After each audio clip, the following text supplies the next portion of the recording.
My nephew shoved my custom graduation cake into the dirt, looked me dead in the eye, and told me to eat it off the ground. The entire patio erupted in laughter, led by my own sister and her husband. I did not scream. I did not cry. I simply wiped my hands, smiled, and walked away. That evening, my mother sent a text saying they had chosen to sever all contact and that I should stay away forever. My sister liked the message. I sent a single reply stating I would be removing my name from every family loan by morning. By midnight, my phone screen was flooded with 105 missed calls. If you have ever been the black sheep of your family, let me know where you are watching from in the comments. Hit the like button and subscribe because you will definitely want to hear how fast their perfect world collapsed. The July sun was beating down on my parents' backyard in Atlanta, but the chill I felt standing on their pristine patio had nothing to do with the weather. Today was supposed to be my celebration. At 32 years old, I had just earned my master's degree in forensic accounting, fully funded by my own blood, sweat, and sleepless nights. I stood near the edge of the pool watching my family fawn over my older sister Kendra and her husband Trent. Trent was a 38-year-old white man who carried himself like he owned the entire neighborhood. He loved playing the role of the wealthy savior to my parents DeAndre and Yvonne. They practically worshipped the ground he walked on because he supposedly managed a highly successful investment firm. Kendra, at 35, played the perfect trophy wife, dripping in designer labels that screamed new money. I had just placed my custom graduation cake on the patio table. It was a beautiful 3-tier vanilla cake with gold frosting, a gift I bought for myself since no one else bothered. Trent sauntered over, a craft beer in one hand, looking down his nose at my diploma cover resting near the cake. A forensic accounting degree, he chuckled, his voice loud enough to draw the attention of my parents and the other guests. That is cute, Nia. Are you planning to balance checkbooks for small businesses now? Maybe you can do Kendra taxes next year if you need some extra pocket money. Kendra let out a shrill laugh, tossing her extensions over her shoulder. Oh, Trent, do not tease her. It is nice that she finally finished school. Some of us just take a little longer to find our path. I gripped the edge of the table. I did not take longer to find my path. I had to pay my own way through every single semester because my parents drained my college fund when I was 18. They used it to pay for Kendra and Trent's lavish destination wedding, claiming that securing a wealthy husband for Kendra was an investment for the whole family. They told me I was smart enough to figure it out on my own. And I did. I took on massive student debt and built an impenetrable credit score.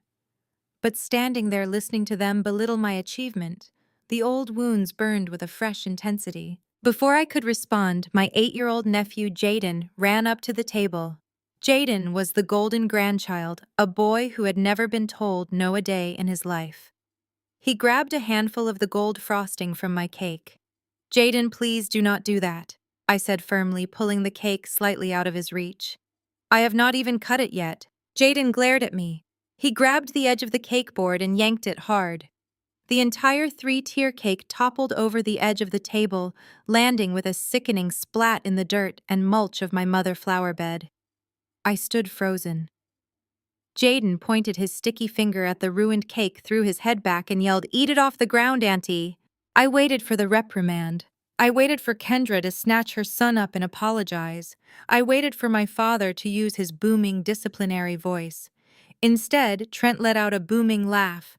Kendra giggled behind her hand, pulling Jaden in for a hug as if he had just done something adorable. My mother Yvonne glided over with a fresh glass of wine. She looked at the cake and the dirt, then at me. "Do not be so sensitive, Nia," my mother said, waving her hand dismissively. "Trent just closed a huge real estate deal this week and everyone is in a good mood. Let the boy play. It is just a cake. You can bake another one." "It is not about the cake," I said, my voice dangerously calm. "It is about respect." My father DeAndre stepped up, his face hardening. "Watch your tone, Nia. We are hosting important people from our church community today. We are not going to let your jealousy ruin the atmosphere. You have always had a chip on your shoulder because Kendra settled down nicely. Do not start drama over a piece of sugar. I looked at the four of them. Trent with his arrogant smirk, Kendra with her fake pity, my parents desperately defending their wealthy son-in-law over their own daughter. I realized in that exact moment that I would never win in their court. They had assigned me the role of the bitter scapegoat years ago, and nothing I achieved would ever change that script. I did not yell. I did not throw a fit. I simply picked up a napkin, wiped a stray drop of frosting from my wrist, and smiled. It was a cold, empty smile. "You are absolutely right," I said, my voice smooth and measured. "I would hate to ruin the atmosphere. Enjoy the party." I turned on my heel and walked out of the gate. I ignored my mother calling out that I was being dramatic. I got into my car and drove back to my own apartment in the city. The ride was completely silent, but my mind was already racing, calculating every single liability I was tied to. I thought about the signature I provided 5 years ago when Trent was supposedly going through a temporary cash flow problem. I thought about my mother begging me in tears, telling me that a black family must stick together and share their blessings.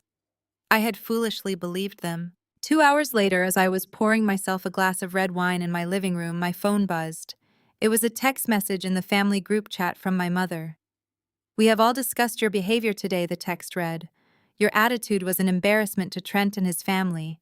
We have chosen to sever all contact until you can learn respect. Stay away forever." Kendra immediately liked the message. I took a slow sip of my wine. They wanted to sever ties. They wanted to cut me off. The irony was so rich I could taste it. They had no idea how deeply their financial lives were tied to the daughter they just threw away. I set my glass down and typed my reply. "Understood. I will be removing my name from every family loan by tomorrow morning. Have a great night." I hit send. I walked into my home office and opened my laptop. I did not just send a threat. I took action. Within minutes, the group chat began to explode, but I tossed my phone on the sofa and ignored it. By midnight, my screen showed 105 missed calls. The panic had officially begun. My nephew shoved my custom graduation cake into the dirt, looked me dead in the eye, and told me to eat it off the ground. The entire patio erupted in laughter, led by my own sister and her husband. I did not scream. I did not cry. I simply wiped my hands, smiled, and walked away. That evening, my mother sent a text saying they had chosen to sever all contact and that I should stay away forever. My sister liked the message. I sent a single reply, stating I would be removing my name from every family loan by morning. By midnight, my phone screen was flooded with 105 missed calls. If you have ever been the black sheep of your family, let me know where you are watching from in the comments. Hit the like button and subscribe because you will definitely want to hear how fast their perfect world collapsed. The relentless vibration of my phone against the mahogany coffee table sounded like a swarm of angry hornets. 105 missed calls. The screen lit up in a continuous strobe effect, flashing names I had spent my entire life trying to please. My mother Yvonne, my father DeAndre, my sister Kendra. Even Trent had tried calling twice from his blocked number. The family group chat, which just an hour ago had been the stage for my public excommunication, was now a digital war zone of panic. They had finally realized the gravity of my single text message. I did not pick up the phone. I did not read the frantic paragraphs demanding I answer them immediately. Instead, I simply flipped the device face down, letting the cold glass rest against the wood, and walked into my home office. The room was quiet, illuminated only by the soft glow of a desk lamp and the dual monitors of my workstation. This was my sanctuary. This was where I spent 80 hours a week building a career as a forensic accountant, tracking hidden assets, unraveling corporate fraud, and mastering the intricate web of financial law. My family saw my profession as boring, a stark contrast to Trent, who supposedly managed a high-yield investment fund. But tonight, my boring profession was about to dismantle their entire fabricated reality. I sat down in my leather ergonomic chair, took a slow sip of my Cabernet, and opened my primary banking portal. The dashboard loaded, displaying a staggering network of liabilities attached to my Social Security number. For 5 years, I had carried the invisible weight of their fake luxury. I navigated to the joint accounts tab, hovering my cursor over the first toxic asset on the list. It was an elite titanium credit card, the very same card Trent loved to casually toss onto the table at expensive steakhouses to impress his business associates. He told everyone he qualified for it due to his massive net worth. That was a lie. He qualified for it because my impeccable credit score served as the absolute foundation of the account. My mind flashed back to the humid summer night 5 years ago, when the financial parasite first attached itself to me. Trent had made a catastrophic error with his investments and was facing quiet ruin. My mother had shown up at my tiny studio apartment sobbing uncontrollably. She sat on my worn-out sofa and used every ounce of guilt she could weaponize. She told me Trent just needed a temporary bridge to keep his business afloat. She invoked the struggles of our ancestors, telling me that as a successful Black woman, it was my absolute duty to share my blessings and uplift the family. She said if Trent went down, Kendra and my newborn nephew Jaden would end up on the street. She painted Trent as a brilliant man experiencing a minor setback, and I, desperate for the parental approval I had been starved of my entire life, agreed to become his ultimate financial guarantor. I signed the paperwork. I gave them access to my pristine credit history. They promised it would only be for 6 months. 6 months turned into 5 years of reckless, unmitigated spending. I clicked the specific account settings. The screen prompted me with a warning about revoking my status as the primary guarantor. Without hesitation, I clicked revoke. The authorization vanished. By tomorrow morning, that titanium card would be nothing more than a useless piece of decorative metal. Next on the dashboard was Kendra Pride and Joy, a fully loaded pearl white Range Rover. She drove it to church every single Sunday, parking it right in the front row. She posted endless photos, posing against the hood, captioning them with praises for her amazing husband who spoiled her for their anniversary. The truth was far less glamorous. Trent credit was so deeply in the gutter that no reputable dealership would let him finance a bicycle. Once again, my mother had orchestrated the manipulation, telling me that Kendra needed a safe vehicle for my nephew. I pulled up the auto loan authorization. I stared at the remaining balance, a sickening testament to their vanity. I clicked the button to revoke my co-signer status and formally detach myself from the liability. The bank would immediately demand the loan be paid in full by the primary borrower, or they would seize the asset. I confirmed the action, feeling a deep, profound sense of satisfaction knowing Kendra was about to lose her favorite prop. The final item on my screen was the heaviest anchor of all: the second mortgage on my parents' sprawling suburban estate. My father, DeAndre, loved to brag at community events about Black homeownership and generational wealth. He loved to preach about financial responsibility and hard work. Yet when they decided they needed a massive kitchen renovation and a custom pool to host their lavish parties, they did not use their own savings. They leveraged my name. They had treated me like a silent ATM, an invisible safety net that they could abuse and disrespect without consequence. They demanded my respect while living under a roof secured by my blood and sweat. They watched my nephew throw my graduation cake into the dirt and told me I was being overly sensitive. They threw me away like trash the moment I stood up for myself. I opened the mortgage agreement. The cursor hovered over the final release form. I thought about the text message from my mother telling me they were severing all contact and that I should stay away forever. I took a deep breath, savoring the absolute silence of my office. I pressed confirm. The screen displayed a loading icon for 2 agonizing seconds before refreshing. A green banner appeared at the top of the monitor. All changes successfully applied. Notices of default and credit revocation have been automatically dispatched. It was done. I had legally and permanently severed their financial life support. I closed the laptop, finished the last sip of my wine, and went to bed. For the first time in 5 long years, I slept deeply, completely unburdened by the crushing anxiety of their debt.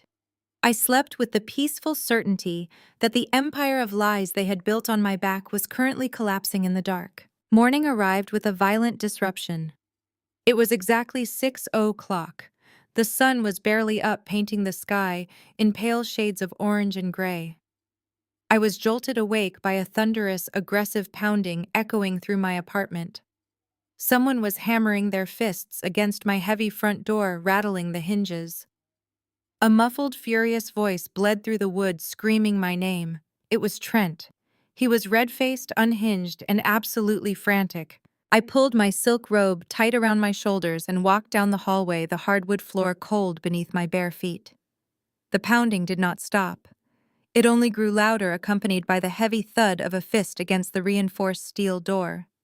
I checked the security monitor on the wall. Trent was pacing the front porch. His face flushed a deep, angry crimson, his designer polo shirt wrinkled from what I could only assume was a sleepless night of panic. He kicked the base of the door, completely abandoning the polished, wealthy patriarch persona he so carefully maintained around my parents. I unlocked the deadbolt and swung the door open, standing tall. I looked up at him, my expression completely blank, letting the silence stretch just long enough to make him uncomfortable. "What the hell did you do?" Nia Trent demanded, stepping forward as if his physical presence would force me to back down. He pointed a shaking finger inches from my face. "Turn the cards back on right now. You have no idea what kind of mess you just made." I did not step back. I leaned against the doorframe and crossed my arms. "Good morning to you too, Trent. I see you got my text. This is not a game." He spat, his voice echoing in the quiet morning air. "Do you know how embarrassing it was to stand in the dealership an hour ago and have the finance manager tell me my titanium card was declined? I had a custom order waiting. I was closing a major transaction. You are going to log into your account, reverse whatever lock you put on my lines of credit, and fix this. If you do not, I am having my lawyers draft a lawsuit so fast it will make your head spin. I will sue you for breach of contract, financial sabotage, and emotional distress. I will bury you in legal fees until you are begging for your old job back. You do not mess with my money." "Your money," I repeated, letting a short, sharp laugh escape my lips. I looked him up and down, taking in the desperation sweating out of his pores. "Trent, you seem to have a fundamental misunderstanding of how the financial system works. You cannot sue me for restricting access to my own credit profile.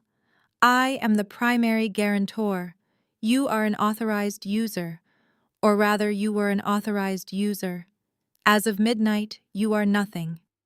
I legally isolated my assets.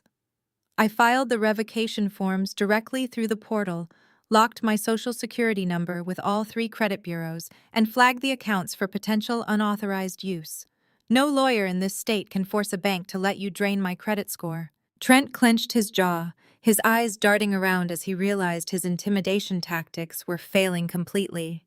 He tried to shift his strategy, puffing out his chest, to project the superior authority he always used to control my parents. "You owe this family," he said, lowering his voice into a menacing growl. "DeAndre and Yvonne gave you everything. Kendra has protected you. I brought wealth and respectability to your family name. You are throwing a tantrum because Jaden dropped a piece of cake. You are acting like an ungrateful, bitter woman who cannot stand to see her sister living a blessed life. Turn the cards back on Nia. We are trying to build generational wealth, and your petty jealousy is jeopardizing Kendra's future." I stared at him, marveling at the sheer audacity of a man trying to lecture me about generational wealth while standing on my porch begging for my credit limit. I stepped forward, closing the distance between us, forcing him to look me directly in the eyes. I was no longer the quiet sister who sat in the corner and took their insults. "Let us talk about generational wealth, Trent," I said, my voice dropping to a calm, icy whisper. "You love reminding my parents that you are a top-tier investment manager. You love sitting at the head of my family dinner table drinking premium scotch and giving my father financial advice. You let them treat you like a white knight who came down to elevate our social status. But you forgot one very important detail about me. I am not just a quiet sister with a calculator. I am a forensic accountant. I track hidden assets, fraudulent transfers, and phantom income for a living. I unweave webs of financial lies for the federal government." Trent swallowed hard, the color rapidly draining from his face. He opened his mouth to speak, but I cut him off, driving the blade in deeper. Did you really think I would co-sign massive loans without running a shadow audit on your companies? I know everything, Trent. I know you have not closed a legitimate commercial real estate deal in over 2 years. I know your luxury investment firm is essentially a hollow shell company with a fancy downtown address. I know you have been using my extended credit lines to pay the minimum balances on your other maxed out cards.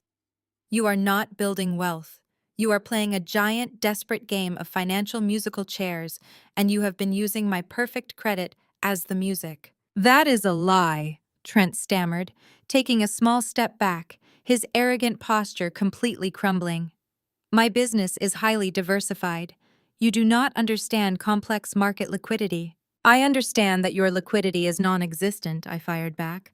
I understand that the down payment for that Porsche you tried to buy this morning was going to be drawn from my equity.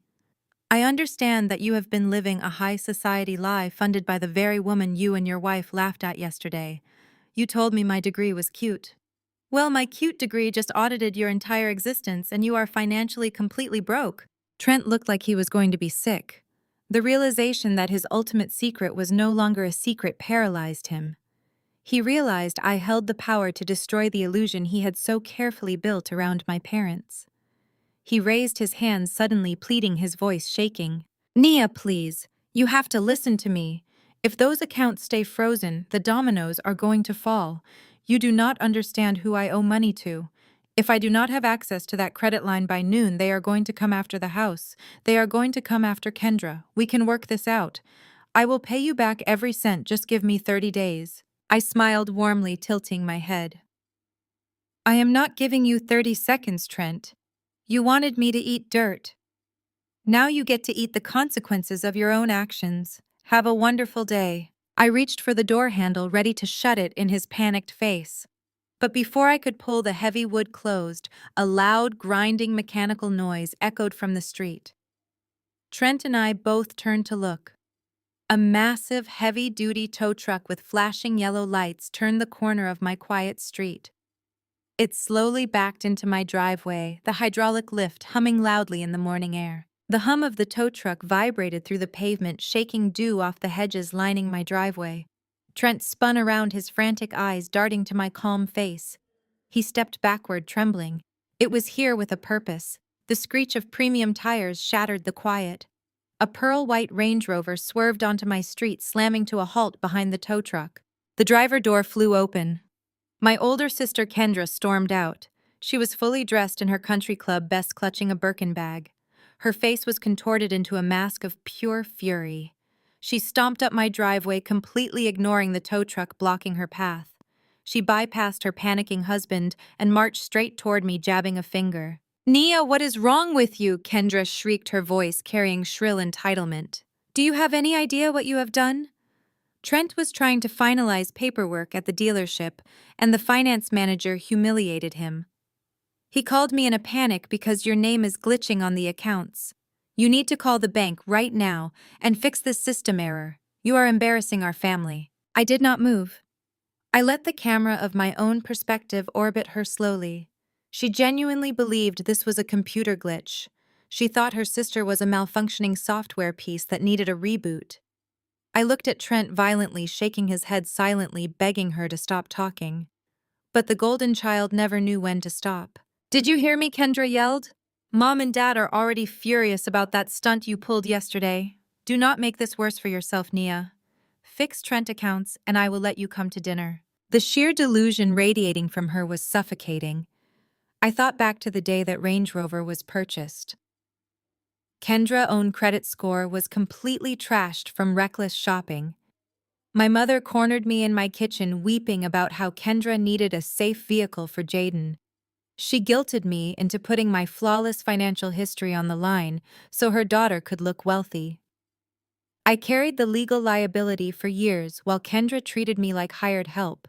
I am not calling anyone Kendra, I said, my voice dropping to a steady cadence. There is no system error. There is no glitch. I permanently revoked my status as co-signer on every line of credit your husband exploited. You do not have a brand. You have a massive mountain of unsecured debt, and as of last night, it is no longer my problem. Kendra's mouth dropped open. She let out a scoff, turning to Trent for validation. Trent, tell her she cannot do this. Tell her to turn the cards on. Trent just stared at the ground, his face slick with sweat. He knew exactly what was happening. While Kendra was throwing her tantrum, the tow truck driver stepped out of his cab. He was a large, burly man holding a digital clipboard, unbothered by the suburban melodrama unfolding. He walked past Kendra, knelt beside the front bumper of her white Range Rover, and verified the identification number. He tapped a few buttons on his screen, then walked back to the controls of his hydraulic lift. With a loud clank, the metal arm extended outward, sliding smoothly under the front tires of Kendra's beloved SUV. "Hey!" Kendra screamed, suddenly realizing what the man was doing. "What are you doing? Get your dirty hands off my car! That is my vehicle!" She sprinted down the driveway, waving her designer bag frantically as if warding off bees. She positioned herself between the tow truck and her car. "Trent, do something! Call the police! This man is trying to steal my car!" The tow truck driver did not flinch. He looked at Kendra with the weary expression of a man who dealt with fake rich people daily. "Lady, I suggest you step back," he said calmly. "I have a legal repossession order from the bank. The primary guarantor revoked authorization, and the primary borrower is in default. This vehicle is bank property now. If you do not move, I am calling the cops." Kendra spun around to face me, eyes wide with terror. "Nia," she gasped, trembling. "Tell him to stop. You cannot let him take my car." "How am I supposed to take Jaden to school?" I walked down the steps, approaching the tow truck driver, completely ignoring my sister. The driver handed me the digital clipboard. "Are you Nia Washington?" he asked. "I am," I replied, taking the stylus. "I just need your signature confirming the voluntary surrender of the asset," he said. Without hesitation, I signed my name with a smooth flourish. I handed the clipboard back. "Take it away," I said pleasantly. Kendra grabbed my arm, her nails digging into my skin. "Nia, please. I am your sister. You cannot ruin my life over a piece of cake." I peeled her fingers off my arm, stepping back so she could clearly see the absolute lack of sympathy in my eyes. "You wanted me out of the family, Kendra?" I said, my words sharp and deliberate. "I am just honoring your request, but I am taking my credit score with me." Kendra fell to her knees right there on the concrete, clutching her Birkin bag as she watched the tow truck drag her social status down the street. Trent stood frozen on the lawn, utterly broken. I turned to walk back inside, ready to leave them to their misery, when the sound of a vehicle approaching caught my attention. A silver Lexus sedan pulled up hastily to the curb, parking behind where the tow truck had just been. The doors swung open immediately. My mother Yvonne and my father DeAndre stepped out onto the pavement. They did not look angry. They did not look arrogant. As they stared at Kendra weeping and Trent hyperventilating on the grass, they looked absolutely terrified. They stood at the foot of my driveway, illuminated by the harsh, rotating yellow lights of the tow truck as it pulled away with Kendra's pristine white Range Rover. The truck's engine roared down the street, taking her carefully curated social status with it. My mother Yvonne looked like she had aged 10 years in the span of 30 seconds. Her usual impeccable styling, the silk blouse, the pearl earrings, suddenly looked absurd against the backdrop of a repo man executing a legal seizure. My father DeAndre, usually so imposing and authoritative, looked shrunken. Yvonne stepped forward, her hands clasped together in a posture of desperate pleading.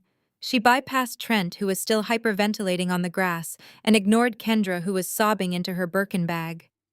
She walked straight toward me, her eyes wide, trying to project a maternal warmth that felt entirely foreign. "Nia, baby, please," Yvonne said, her voice trembling, attempting to mask her panic with affection. "What is happening? Why are you doing this? We have to stick together. You are disgracing us in front of Trent's family. What will his parents think when they hear about this? This is not how a black family operates. We protect our own." I looked at her, studying the sheer desperation in her eyes.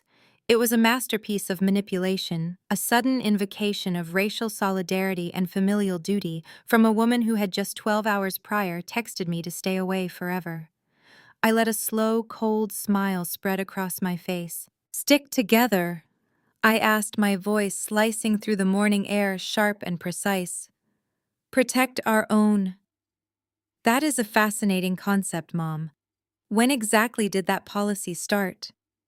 Was it last night when you watched Jaden destroy my graduation cake and told me not to be sensitive because Trent closed a fake deal? Nia, that was just a misunderstanding, Yvonne stammered, stepping closer, reaching out as if to touch my arm.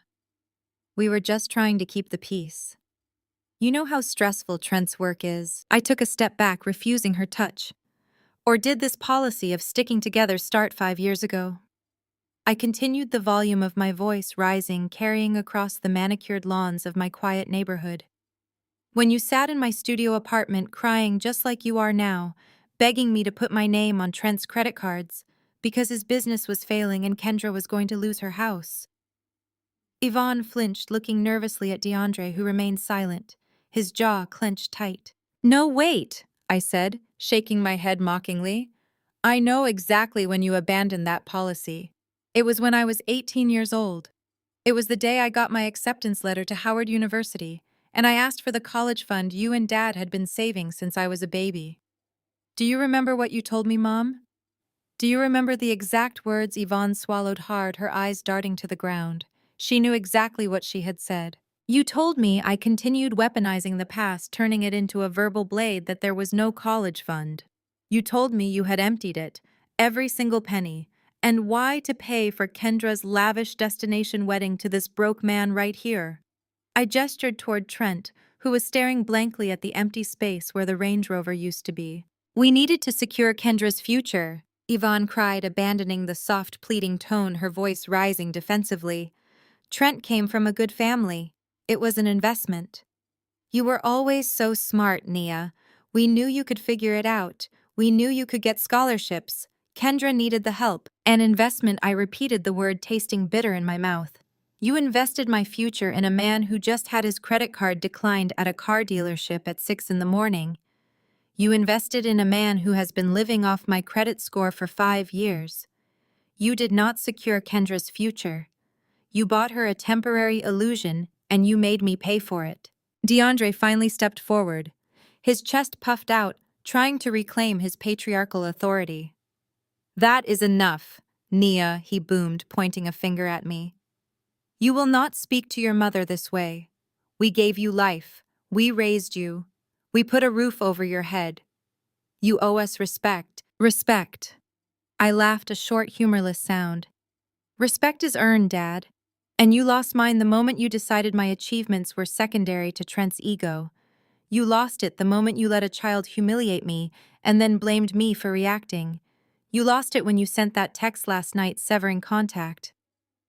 I reached into the pocket of my silk robe and pulled out a thick, sealed envelope.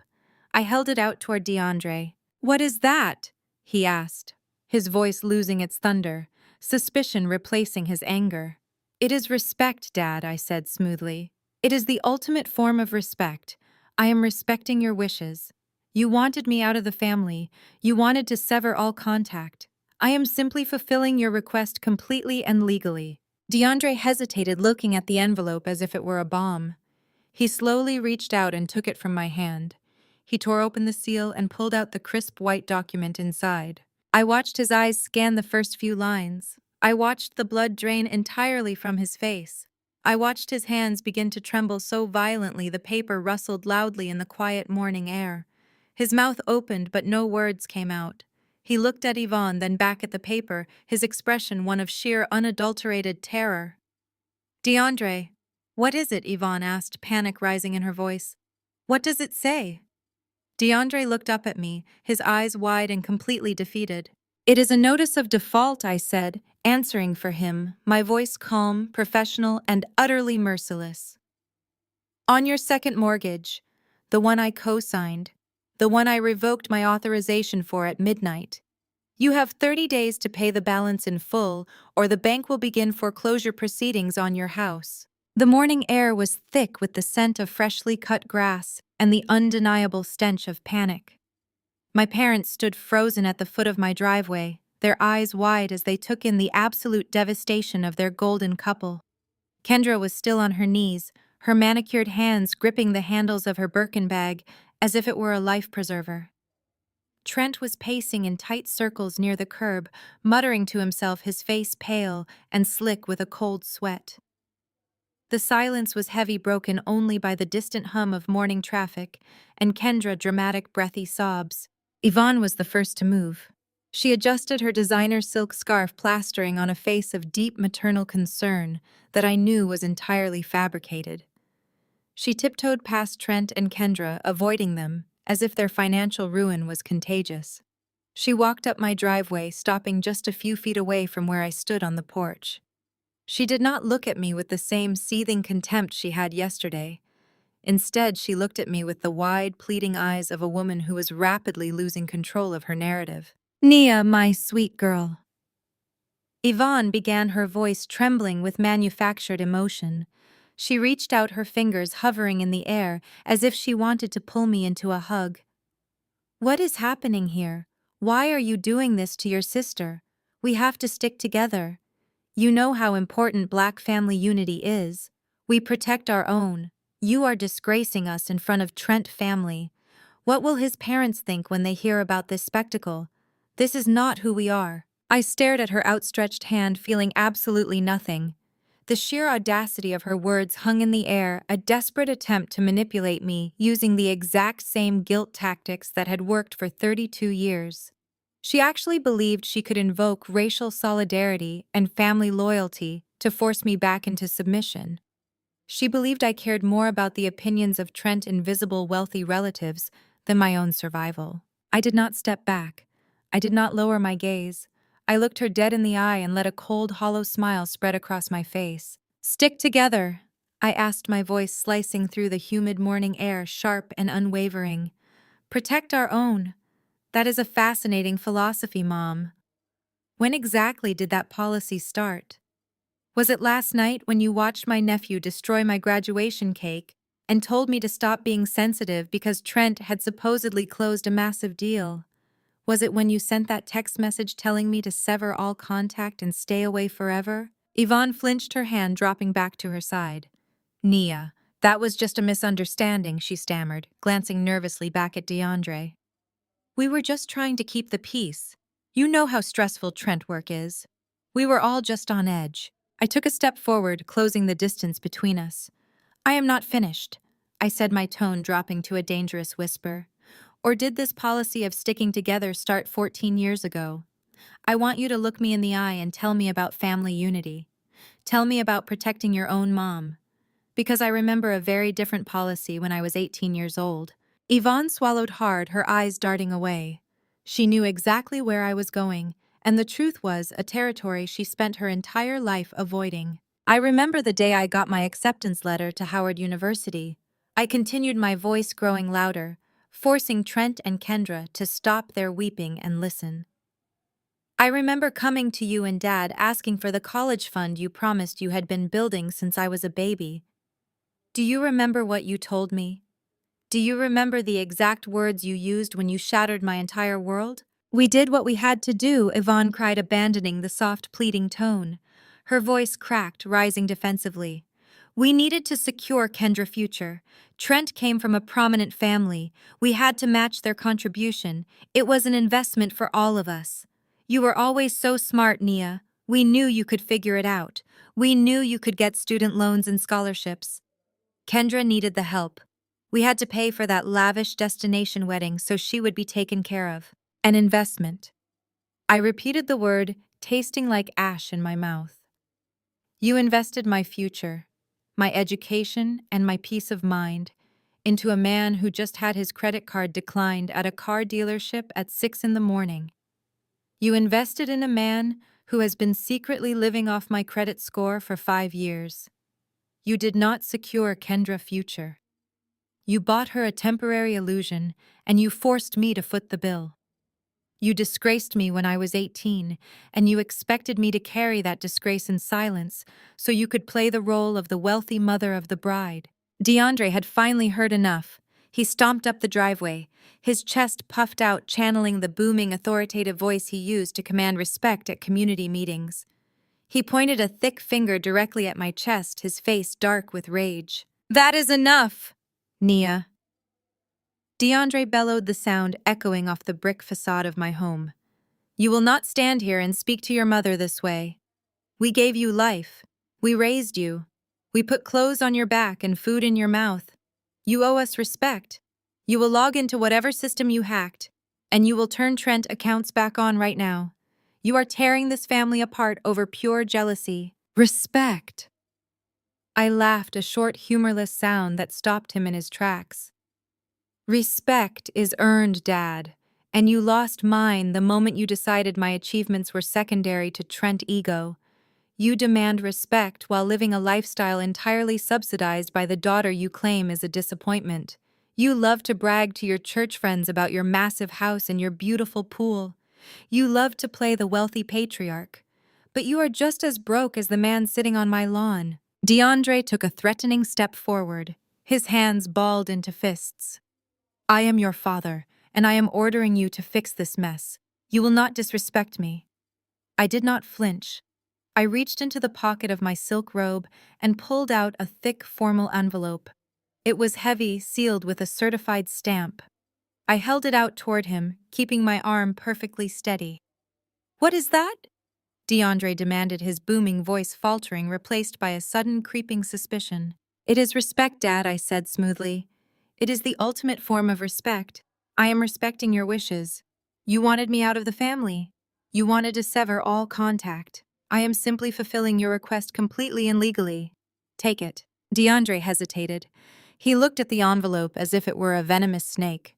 Slowly, his trembling hand reached out and took the paper from my grip.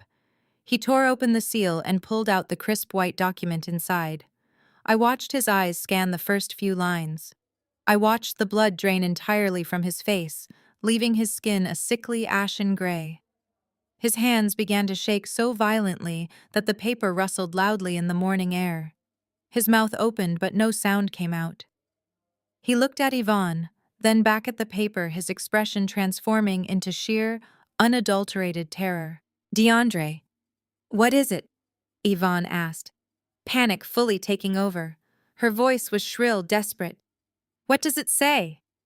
DeAndre looked up at me, his eyes wide and completely defeated. The authoritative patriarch was gone, replaced by a man staring into the abyss of his own ruin. It is a notice of default, I said, answering for him, my voice calm, professional, and utterly merciless. It is the notice of default on your house, the house with the second mortgage that I co-signed, the mortgage I revoked my authorization for at midnight. You have 30 days to pay the balance in full, or the bank will begin foreclosure proceedings immediately. I left them standing on the manicured grass of my front lawn, paralyzed by the weight of their own financial ruin. I walked back inside my home, locked the heavy steel door, and did not look out the window again.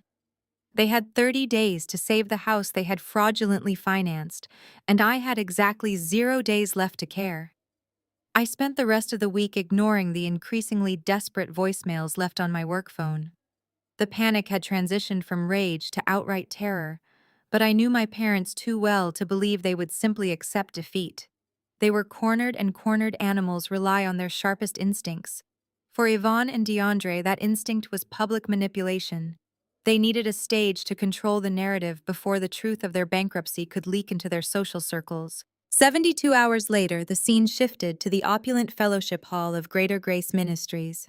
A slow pan right across the room would reveal vaulted ceilings, massive digital screens, a catered gourmet coffee bar, and hundreds of congregants dressed in their Sunday best.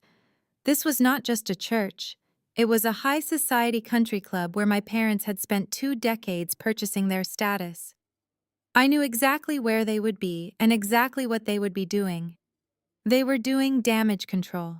I arrived at the post-service gathering looking like an absolute vision of success. I wore a tailored emerald green silk suit that commanded attention, paired with a fresh blowout and a pair of heels that clicked with authority against the polished marble floor. I did not sneak in. I walked through the main double doors with my head held high, letting the morning sunlight frame my entrance. The low hum of conversation immediately fractured as heads began to turn in my direction. I spotted my family holding court near the center of the hall. Yvonne was dabbing the corners of her eyes with a lace handkerchief, surrounded by a circle of sympathetic church elders and their wives. DeAndre stood beside her, playing the role of the stoic, heartbroken patriarch, nodding solemnly as he placed a comforting hand on Trent's shoulder. Kendra was putting on an Oscar-worthy performance, clinging to Trent's arm and looking appropriately traumatized. I moved closer, gliding behind a marble pillar to listen before making my presence known. I could hear my mother's voice carrying over the ambient noise. She was spinning a web of lies so thick it was practically suffocating. She told the elders that the stress of my forensic accounting job had finally shattered my fragile mind. She claimed I had suffered a massive mental breakdown triggered by deep, unresolved jealousy. She actually looked Sister Jenkins in the eye and said I was violently envious of Kendra's beautiful mixed-race marriage. She painted Trent as an innocent victim of my psychotic rage, claiming I had illegally hacked into family bank accounts to freeze their assets purely out of spite. DeAndre chimed in smoothly, telling the group that they were seeking intense psychiatric help for me. He asked for their continuous prayers, stating that they were a strong Black family and would survive this vicious, unprovoked attack from their own flesh and blood. The elders murmured in collective sympathy, shaking their heads at the tragedy of my supposed mental collapse. I stepped out from behind the pillar and walked directly into the center of their gathering. The physical reaction was instantaneous. Yvonne dropped her handkerchief, DeAndre's jaw visibly locked. Kendra took a frantic step backward, hiding behind Trent, who immediately broke into a cold sweat. The surrounding church members gasped, parting like the Red Sea to give me a wide berth. They looked at me as if I were a volatile explosive about to detonate.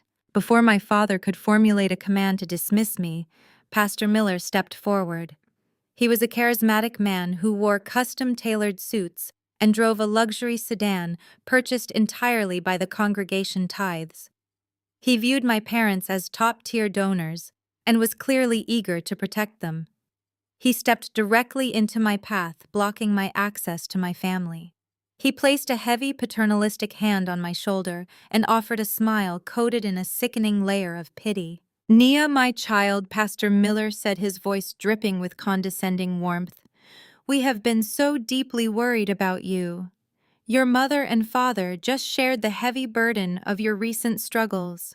We know you are in a dark place right now, but God can heal all wounds. Let us bow our heads right now and pray for your jealous heart. Let us pray that the Lord removes this bitter envy regarding your sister's beautiful marriage and restores your broken mind." I did not break eye contact with the pastor. I calmly reached up, gripped his wrist, and physically removed his hand from my tailored shoulder. A collective gasp rippled through the circle of elders. I smoothed the lapel of my suit, my expression completely unbothered. "I appreciate the offer, Pastor," I said, my voice projecting clearly across the suddenly silent fellowship hall. "But I can assure you, my mind is working with absolute terrifying clarity.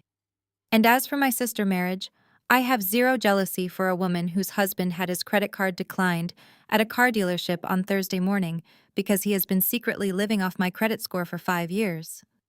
Kendra let out a sharp, humiliated shriek. Trent's face turned the color of chalk. "Nia, stop this madness right now," DeAndre barked, stepping forward to shield the pastor. "You are sick. You are making a scene in the house of the Lord.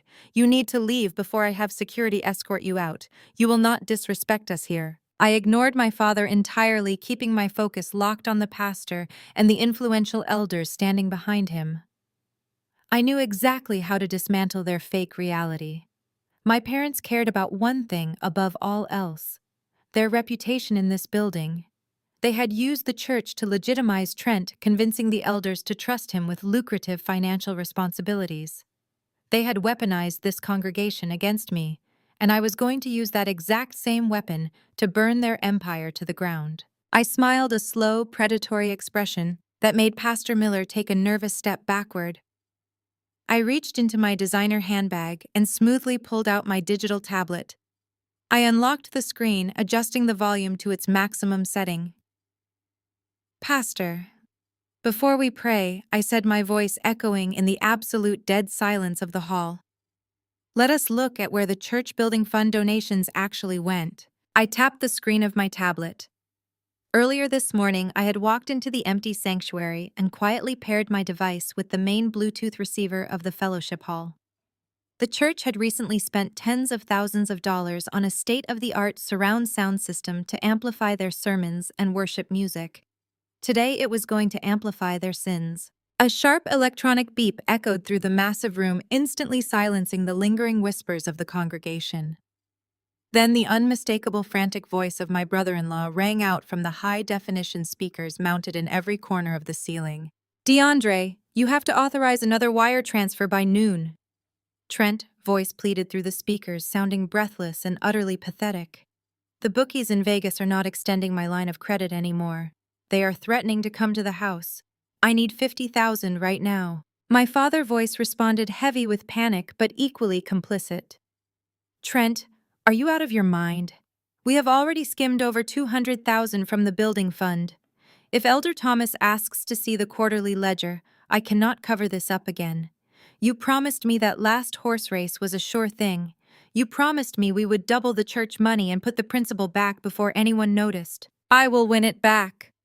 Trent's voice begged, a pathetic whine echoing through the hall. "I have an inside tip on the playoffs. Just run the transfer through the Shell Property Management Company like we did last time. No one audits the church accounts, DeAndre. They trust us implicitly. Just do it." I hit a button on my screen, cutting the audio. The silence that followed was heavier than wet concrete. Pastor Miller stood frozen, his hand still hovering in the empty space where he had just tried to pray over my supposedly jealous heart. The elders' men who had trusted my father with the congregation tithes and offerings for over a decade stared at DeAndre with wide, betrayed eyes. Sister Jenkins, a devout woman who sat in the front row every Sunday, dropped her ceramic coffee cup. It shattered against the polished marble floor, the loud crack breaking the spell of absolute shock. Kendra let out a guttural, terrifying shriek. Her perfect country club facade completely dissolved into feral panic. She realized in that exact moment that her entire lifestyle, her luxury handbags, her private school tuitions for Jaden, and her expensive home renovations were all funded by money stolen from the very people standing around her. The humiliation was too much for her fragile ego to bear. She lunged at me, her manicured claws outstretched, aiming to smash the tablet out of my hands to stop the exposure. I did not flinch. I did not raise my voice or lift a hand to defend myself. I simply pivoted on my right heel and took a smooth, calculated step to the left. Kendra was moving too fast. Her momentum carried her entirely off balance. Her expensive designer stiletto caught the thick, raised edge of a decorative Persian rug. She pitched forward, arms flailing wildly in the air, and crashed face first into the 50-foot catered buffet table. It was a spectacular, catastrophic collision. The impact buckled the folding legs of the table. A towering display of powdered pastries and chocolate eclairs collapsed directly onto her back. A massive crystal bowl of fruit punch tipped over, drenching her pristine white Sunday dress in a sticky, bright red flood. She hit the floor hard, sliding through crushed sandwiches and shattered glass, sobbing uncontrollably as the entire congregation looked down at her in pure, unadulterated disgust. Trent rushed forward to help his wife out of the mess, his expensive polo shirt now stained with red punch as he pulled a weeping Kendra to her feet. They looked exactly like the frauds they were. I stepped over a rogue strawberry rolling across the marble floor and tapped my tablet a second time. This time I routed my video feed directly to the massive digital projector screens hanging above the stage. High-resolution images of bank statements, wire transfer receipts, and Shell Corporation registration documents illuminated the room in bright, undeniable detail. "I am a forensic accountant," I announced, my voice steady and commanding, cutting through the rising outrage of the crowd. "For the last 5 years, my parents have told you that Trent was a genius investment banker. They told you he was managing the church building fund to secure a better future for this community. That was a lie. Trent has not held a valid broker license in 3 years. The money you donated for the new youth center and the community outreach programs did not go into a high-yield growth fund. It went directly to offshore betting accounts." I swiped my screen, changing the slide to show a flowchart of the stolen money. Trent is a compulsive, high-stakes sports gambler, I continued. When he lost his own money, he came to my father. And my father, the esteemed head of your finance committee, created a series of fake vendor invoices for roof repairs and plumbing upgrades that never actually happened. They used those invoices to slowly bleed the church dry, laundering the money through a fake limited liability company to cover Trent's massive gambling debts. The fellowship hall erupted. Dozens of voices shouted in anger. People who had sacrificed their hard-earned money to build. The church realized they had been funding a degenerate gambler and a corrupt committee head. DeAndre raised his hands, sweating profusely, begging for calm. He stammered into a nearby microphone, shouting that the documents were fake, that I had doctored the audio because I was a bitter, angry daughter seeking revenge. But the evidence was glowing right behind him in 10-foot-tall letters. Financial data does not lie, and the paper trail was flawless. Elder Thomas, a retired judge and the most respected man in the congregation, ignored DeAndre's desperate excuses. He walked past the weeping mess of Kendra and Trent, stepping directly up to the stage. He pulled a pair of reading glasses from his suit pocket and slid them onto his face. He squinted at the projected image of the fraudulent limited liability company Trent and DeAndre had used to launder the stolen church funds. Elder Thomas raised a shaking finger, pointing at the bottom of the digital document. DeAndre Elder Thomas, said, his voice booming with absolute terrifying authority, instantly silencing the chaotic room. I see Trent's signature right here as the primary manager of this fake account.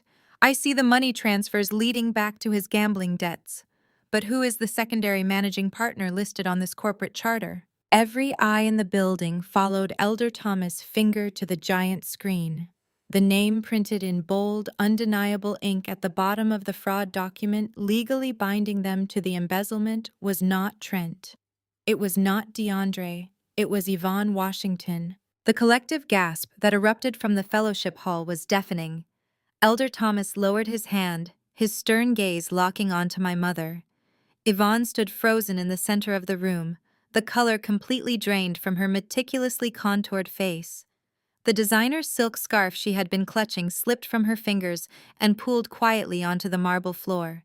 Over the shoulder of Elder Thomas, I watched the exact moment my mother realized her entire social empire had evaporated. The pristine reputation she had spent 20 years building within the walls of Greater Grace Ministries was gone, replaced by undeniable digital proof of grand larceny. Yvonne's knees buckled. She collapsed onto the floor, her dramatic descent perfectly timed to garner maximum sympathy. She began to weep, letting out loud, wretched sobs that echoed off the vaulted ceilings of the sanctuary. She pressed her hands against her face, rocking back and forth as the church elders stared down at her with expressions of absolute revulsion. I did not know, Yvonne wailed, her voice cracking as she desperately tried to play the victim. DeAndre told me it was just a standard investment account. I just signed where they told me to sign. We were trying to build a legacy for our family. I would never intentionally harm this church. Elder Thomas crossed his arms over his chest, his expression unyielding and cold. You expect us to believe you accidentally became the managing partner of a fraudulent shell corporation that siphoned $200,000 from the youth center fund, Yvonne. Yvonne looked around wildly, seeking a single friendly face in the crowd. She found none. The women who had praised her Sunday hats and attended her lavish dinner parties were looking at her as if she were a total stranger. Cornered and terrified, Yvonne's survival instincts kicked in, overriding any remaining shreds of family loyalty. She needed a lifeline, and she was willing to trade the truth to get it. Trent promised us it was temporary. Yvonne confessed the truth, tearing out of her in a frantic, ugly rush.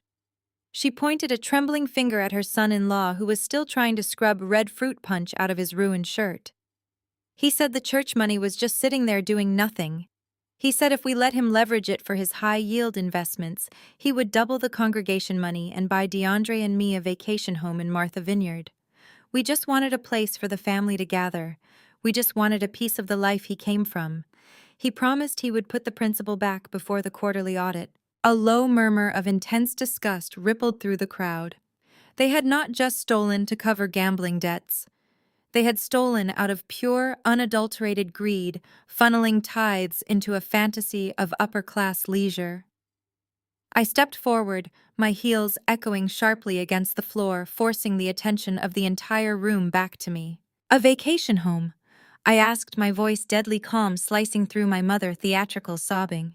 "You stole the community outreach funds so you could sip expensive wine on a porch in Massachusetts." Yvonne looked up at me, her eyes wide and pleading, still hoping I would somehow shield her from the consequences of her own actions.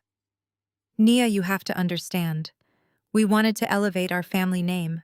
Trent came from such a prestigious background. We had to show his parents that we belonged in their world. We had to prove we were equals." I looked down at her, feeling a profound, chilling sense of clarity. The final puzzle piece of my childhood had just clicked into place. It was never just about Kendra being the favorite daughter. It was always about what Trent represented to them. "You did not want to elevate our family name," I said, making sure every single word carried to the very back of the hall.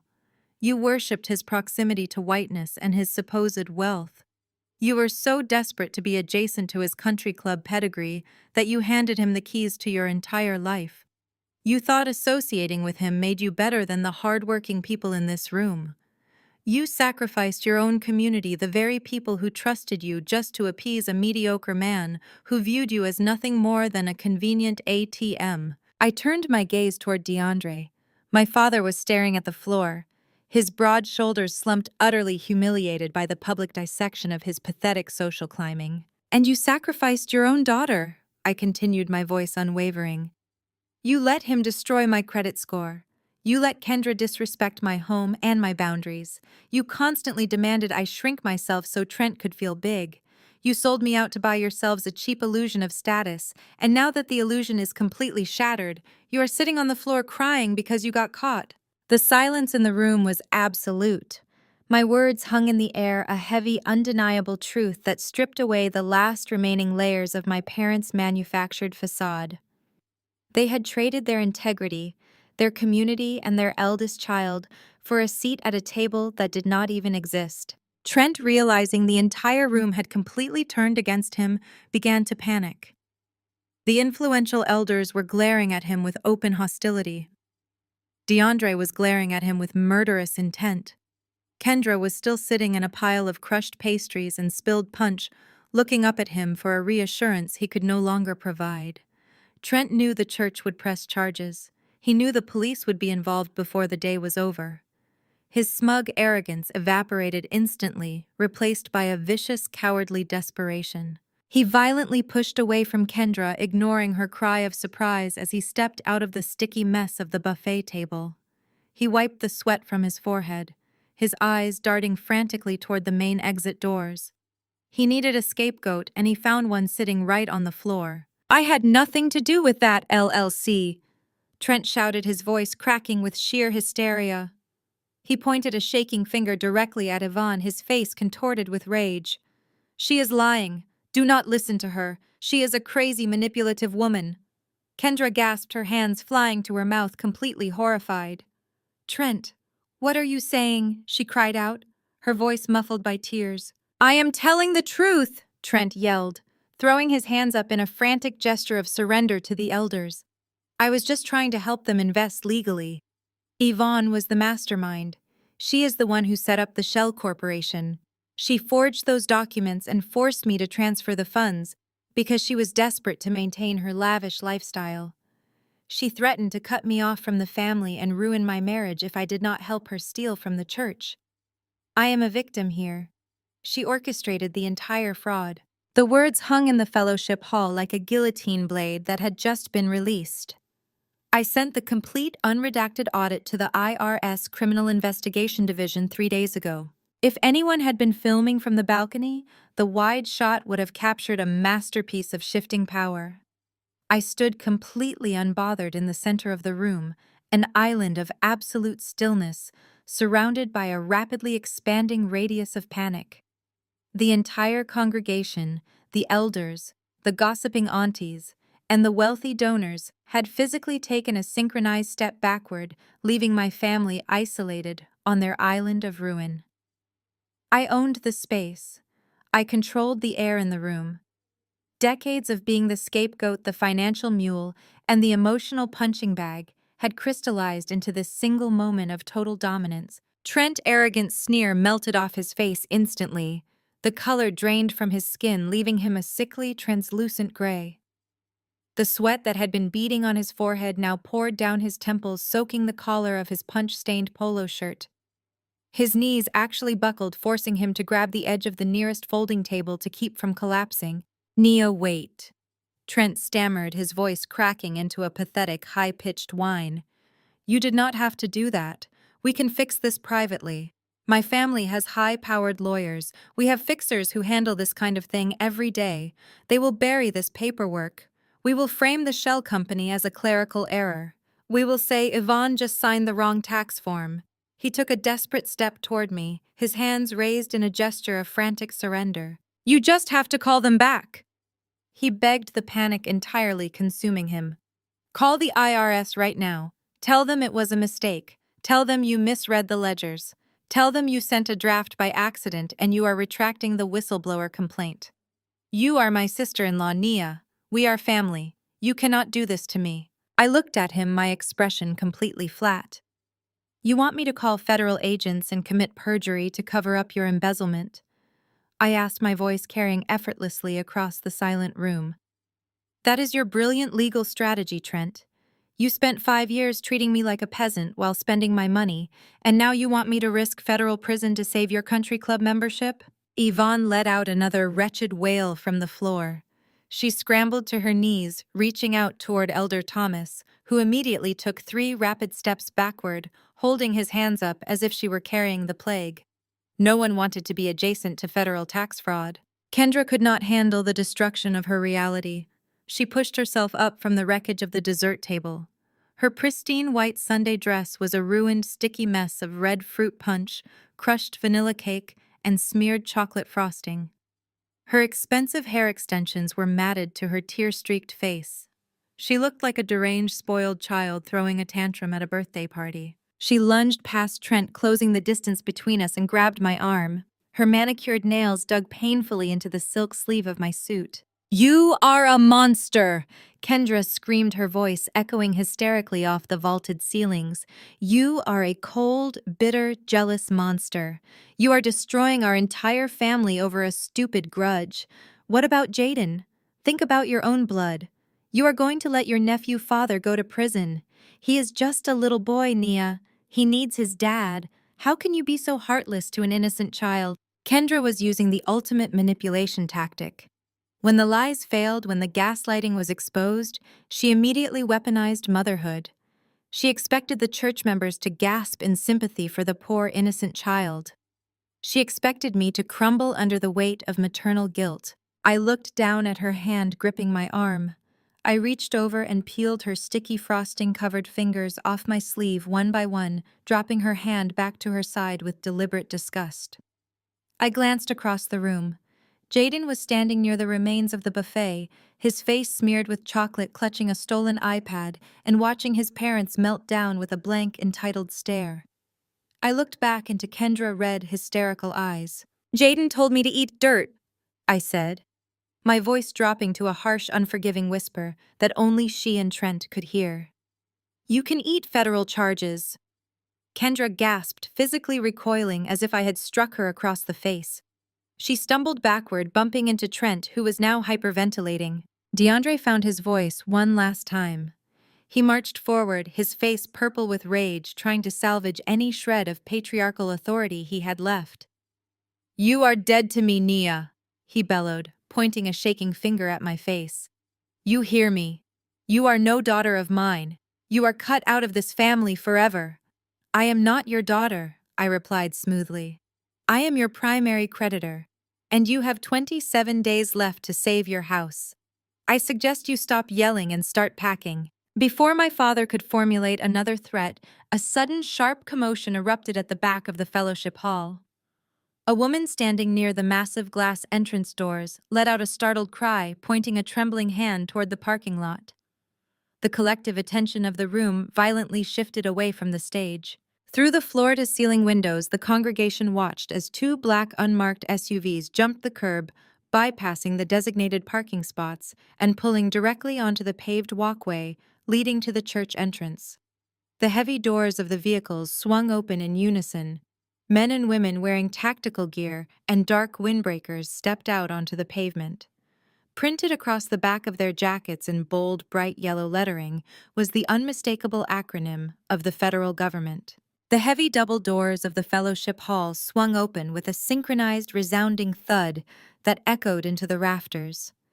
5 federal agents stepped over the threshold, their tactical boots squeaking sharply against the polished marble floor. The bright yellow letters of the IRS Criminal Investigation Division, stamped across their dark windbreakers, seemed to glow under the sanctuary lights. They moved with a terrifying, practiced efficiency, fanning out to secure the exits before the lead agent, a tall woman with steel gray hair and a thick manila folder, locked her eyes directly on the stage. The air in the room completely evaporated. The influential church elders, the wealthy donors, and the gossiping congregants collectively held their breath, retreating further into the edges of the room to avoid getting caught in the blast radius. Trent stared at the approaching agents, his mouth hanging open in a silent scream. The color drained from his face so rapidly, he looked like a corpse. The absolute reality of the audit I had submitted 3 days ago was finally crashing down on him. I had not just frozen his bank accounts to inconvenience him. I had handed the federal government a meticulously documented foolproof roadmap of his entire money laundering operation. He knew there was no high-powered lawyer or family fixer who could unweave the net I had wrapped around him. The lead agent marched down the center aisle, her voice ringing out with absolute authority. "Trenton Vance, we have a federal warrant for your arrest. Keep your hands where we can see them." Trent broke. The polished, arrogant country club facade he had worn for the last decade shattered, revealing the pathetic coward underneath. Instead of facing the consequences of his actions, he made a desperate, panicked decision. He shoved Pastor Miller hard in the chest, using the clergyman as a human shield, and bolted toward the side exit leading to the catering kitchen. He did not even make it 10 feet.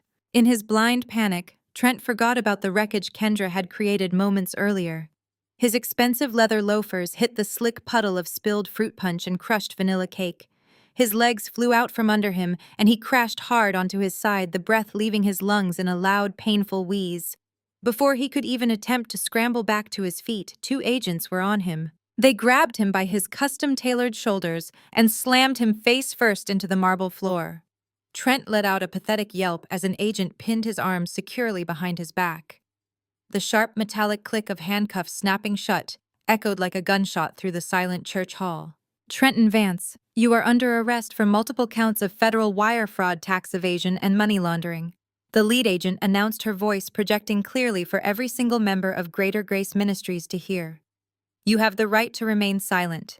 Anything you say can and will be used against you in a court of law." Kendra lost her mind. She stood amidst the ruined pastries, her white Sunday dress stained red, watching the husband she had used to terrorize our family get treated like a common street criminal. She let out a guttural, hysterical scream, clawing at her ruined hair extensions. "Get off him!" Kendra shrieked, lunging toward the agents. "Do you know who we are? You cannot do this to us. We have money. We have lawyers. Ma, step back immediately or you will be arrested for interfering with a federal investigation," an agent warned, raising a hand and forcing Kendra to halt in her tracks. Kendra spun around, her wild, tear-streaked eyes searching the room for her ultimate protector. She locked on to DeAndre, who was standing frozen near the base of the stage. "Daddy, do something," she begged, her voice cracking into a frantic sob. "Use your connections. Call the mayor. Call the police chief. You have to fix this. They are treating him like an animal. Tell them to stop." DeAndre did not move. He was completely paralyzed. The booming authoritative patriarch, who had spent my entire life barking orders and demanding respect, was reduced to a hollow shell. He stared at his son-in-law writhing on the floor in handcuffs, and then slowly raised his eyes to the giant digital projector screen, still illuminating the room behind the stage. The screen still displayed the fraudulent invoices he had personally approved to siphon the church funds. DeAndre realized with terrifying clarity that his connections were worthless. Calling the police chief would only accelerate his own demise. He was an accessory to a federal crime, and his entire legacy was burning to ash in front of the congregation he had spent 20 years trying to impress.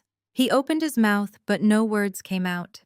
He simply looked at Kendra, his face a mask of absolute paralyzing dread, and slowly shook his head. I stood in the center of the fellowship hall, completely unbothered, watching the scene unfold, as if I were directing a movie. It felt like a slow, cinematic pull back, the camera gliding away to capture the full scope of the destruction. The Golden Family of Greater Grace Ministries had been publicly dismantled. The illusion of their wealth, their superiority, and their flawless morality was exposed as nothing more than a cheap criminal hustle. The congregation watched in stunned, breathless silence as Trent was hauled to his feet by the agents. His designer polo shirt was ruined, his face was bruised from the floor, and he was sobbing quietly, his head hanging in total disgrace. They began to march him down the center aisle, parading him past the elders who had trusted him and the church members whose tithes he had stolen to cover his gambling debts. The lead agent watched them secure Trent, then turned her attention back to the manila folder in her hands. She flipped a page, her eyes scanning the document before she looked up, her sharp gaze sweeping across the remaining members of my family. The room was so quiet, you could hear the hum of the air conditioning vents. "Is Yvonne Washington present, the lead agent?" asked her voice, cutting through the lingering tension. My mother, who was still sitting on the floor where she had collapsed earlier, flinched as if she had been struck by lightning. She looked up, her mascara running down her cheeks in thick black streaks, her breath catching in her throat. "We need you to step outside to our vehicle," Mrs. Washington, the agent said, walking directly toward her. "We have several questions regarding your role as the secondary managing partner of a specific limited liability company, and we highly suggest you do not make us ask them twice." I tapped the button on my desk console. "Sarah, please have security escort Mr. Washington and Mrs. Vance out of the building, immediately." The camera pushes in tight on my face, capturing a moment of absolute undisturbed tranquility. I take a slow, deep breath, letting the pristine silence of the morning wash over me. It has been exactly 1 week since the federal raid at Greater Grace Ministries. 1 week since the yellow block letters of the IRS Criminal Investigation Division became the last thing my family saw before their entire empire turned to dust. I pull my gaze away from the floor-to-ceiling window of my 40th floor corporate office. The panoramic view of the city skyline is a sharp contrast to the suffocating, windowless sanctuary where my parents built their lives. Here, high above the frantic noise of the streets, I have forged a kingdom out of pure, unadulterated reality. No shell companies, no stolen offerings, just the quiet, undeniable power of knowing my ledger is clean. The heavy oak door to my office suddenly rattles against its frame. "You cannot just walk in there," my assistant Sarah shouts, her voice echoing from the reception area. "Ms. Washington is preparing for a board meeting. You need an appointment." "I do not need an appointment to see my own daughter," a hoarse, ragged voice barks back. The door bursts open, hitting the rubber wall stop with a violent thud. DeAndre and Kendra stumble into my office, completely ignoring the frantic security guard rushing up behind them. I hold up a single hand, signaling for Sarah and the guard to stand down. I nod silently, telling them to close the door and leave us. As the heavy door clicks shut, sealing the three of us inside the soundproof room, I take a long, calculated look at my father and my sister. The transformation is staggering. The arrogant patriarch who loved to command the head of the dinner table is entirely gone. DeAndre is wearing a wrinkled, oversized blazer that looks like he slept in it. The deep lines around his mouth are etched with profound exhaustion, and his hands are trembling visibly at his sides. Kendra looks even worse. The flawless country club princess has completely unraveled. She is wearing a faded gray sweatshirt and dark sweatpants, her usually immaculate hair pulled back into a messy, uneven knot. Her designer acrylic nails are chipped and bitten down to the quick. The dark, heavy circles under her eyes suggest she has not slept a single hour since Trent was placed in federal holding. They look exactly like what they are: desperate, exposed, and entirely out of options. "Nia, you have to help us," DeAndre pleads, his voice cracking as he takes a hesitant step toward my mahogany desk. I lean back in my ergonomic chair, crossing my legs and folding my hands neatly in my lap. I do not offer them a seat. I do not offer them a glass of water. I simply stare at them, letting the silence stretch until it becomes physically uncomfortable. Help you do what exactly, I finally ask, my tone perfectly conversational, devoid of any warmth or sympathy. Kendra steps forward, her eyes red and swollen. "It is Mom," she says, her voice breaking into a pathetic whine. "The federal prosecutor is making an example out of her. They are holding her responsible for the Shell Corporation because her name is on the primary charter. They denied her bail yesterday. They are talking about a 20-year sentence, Nia. 20 years in a federal penitentiary for an accounting mistake." "It was not a mistake," I correct her smoothly. "It was a calculated series of fraudulent wire transfers. But please continue." DeAndre aggressively wipes a hand across his sweating forehead. "We need a real legal team. The public defender they assigned to her is useless. He is a kid right out of law school who just wants her to accept a plea deal and flip on Trent. We need a shark. We found a top-tier defense attorney downtown who specializes in federal white-collar crime, but he requires a $200,000 retainer just to take the case." DeAndre looks at me, his eyes wide and begging. "You have that kind of money, Nia. We know how successful your firm is. We know you can afford it. You have to write the check. She is your mother. She gave you life. You cannot let her rot in a concrete cell." I look at my father, studying the frantic desperation vibrating through his entire body. He is genuinely expecting me to open my checkbook. He still believes, even after everything that happened at the church, that the old family dynamic is intact. He believes that if he applies enough guilt, the reliable, invisible daughter will silently clean up their mess. I let out a short, hollow laugh that bounces off the glass walls of my office. "You want me to drop $200,000 to hire a luxury defense attorney for a woman who willingly stole money from the community to fund your extravagant lifestyle?" I say, pronouncing every word with deliberate, icy precision. "She is family," Kendra screams, slamming her hands down on the edge of my desk. "You cold, vicious sociopath. How can you sit there in your custom suit and watch your own mother go to prison?" I do not flinch. I lean forward, resting my forearms on the polished wood, bringing my face inches from Kendra. "Let me tell you a story about family," I say, my voice dropping to a harsh, unforgiving whisper. "When I was 19 years old, I sat at your kitchen table. I had just gotten accepted into the university accounting program. I worked 2 minimum-wage jobs, but I was exactly $500 short to pay for my first semester textbooks. I begged you both for a loan. I promised I would pay it back with interest the second I got my tax return." DeAndre swallows hard, his eyes darting toward the floor. He remembers. "Do you remember what you told me?" I ask. My gaze locked onto my father. "You looked me dead in the eye, adjusted your solid gold tie clip, and told me that handouts build weak character. You told me that if I needed money for books, I should go ask the government. You said the family budget was tight." I stand up slowly, towering over them from behind my desk. 2 days later, I checked the family social media pages. You and Mom had flown Kendra to Paris for a 2-week shopping trip to celebrate her passing a community college biology class. You spent $20,000 on designer handbags while I was selling my plasma to afford a used accounting textbook. So do not stand in my office and lecture me about family loyalty.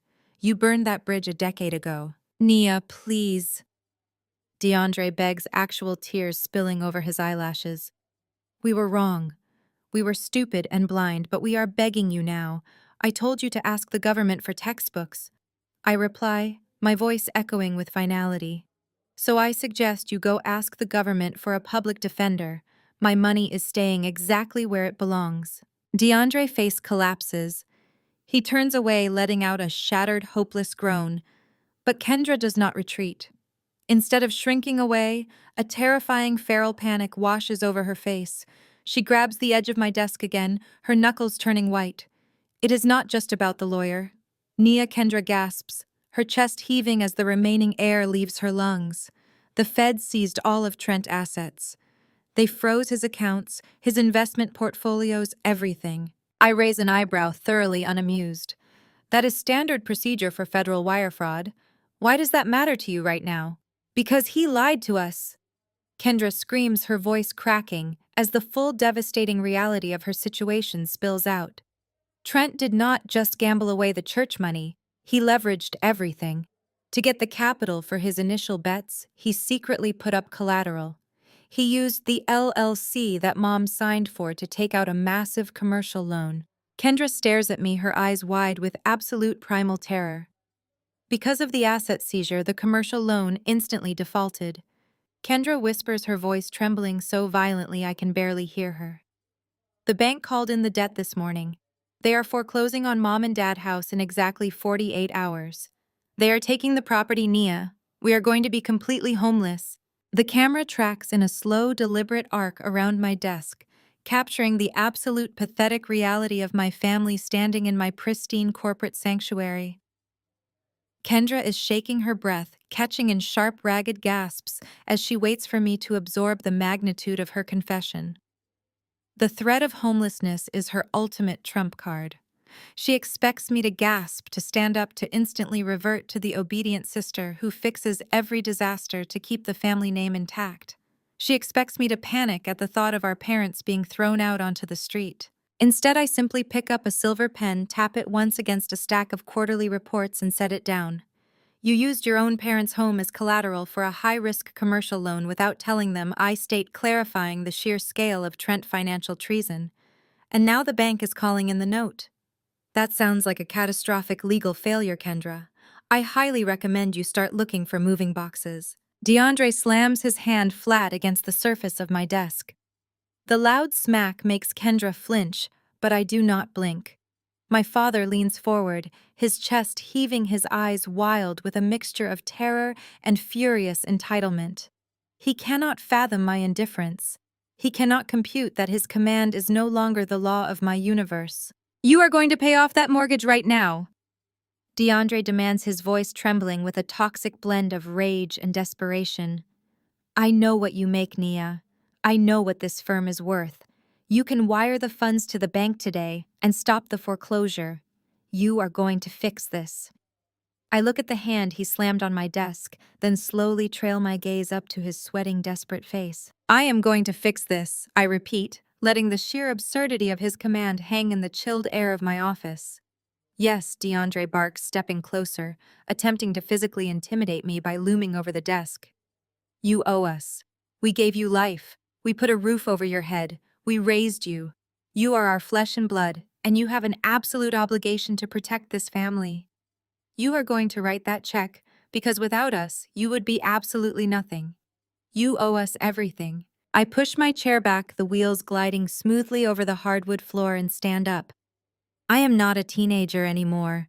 I am not the quiet girl who shrinks when her father raises his voice. I meet his gaze with a cold, unrelenting stare that stops him dead in his tracks. I owe you absolutely nothing, I say, my voice razor sharp, slicing through his patriarchal delusions. Let us talk about that roof you put over my head. The day I turned 18, you handed me a lease agreement. You charged me market-rate rent for my childhood bedroom while I worked 2 jobs to pay my own college tuition. Meanwhile, Trent and Kendra lived in the renovated guest house entirely rent-free for 3 years because they were saving for a European vacation. You did not raise me, DeAndre. You tolerated me until you could monetize me. DeAndre opens his mouth to argue, but the truth is a solid brick wall he cannot punch his way through. And as for giving me life, I continue stepping around the side of the desk.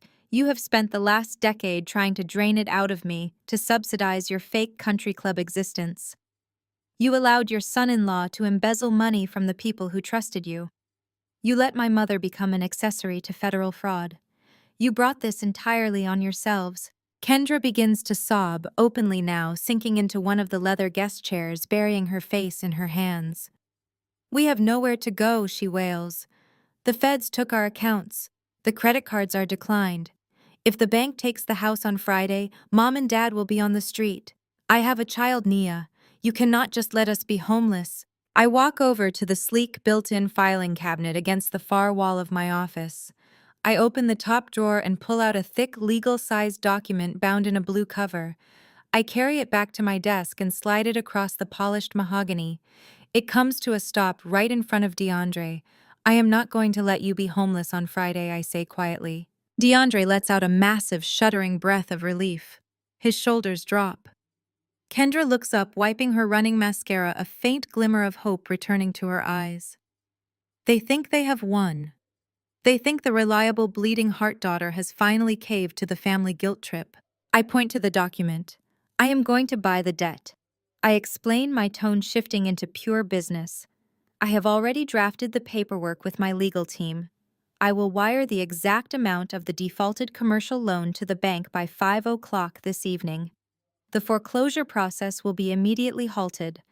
The bank will be satisfied, and your credit will not take the catastrophic hit of a public repossession. DeAndre reaches from the pen on my desk, a greedy, triumphant smirk starting to form on his face.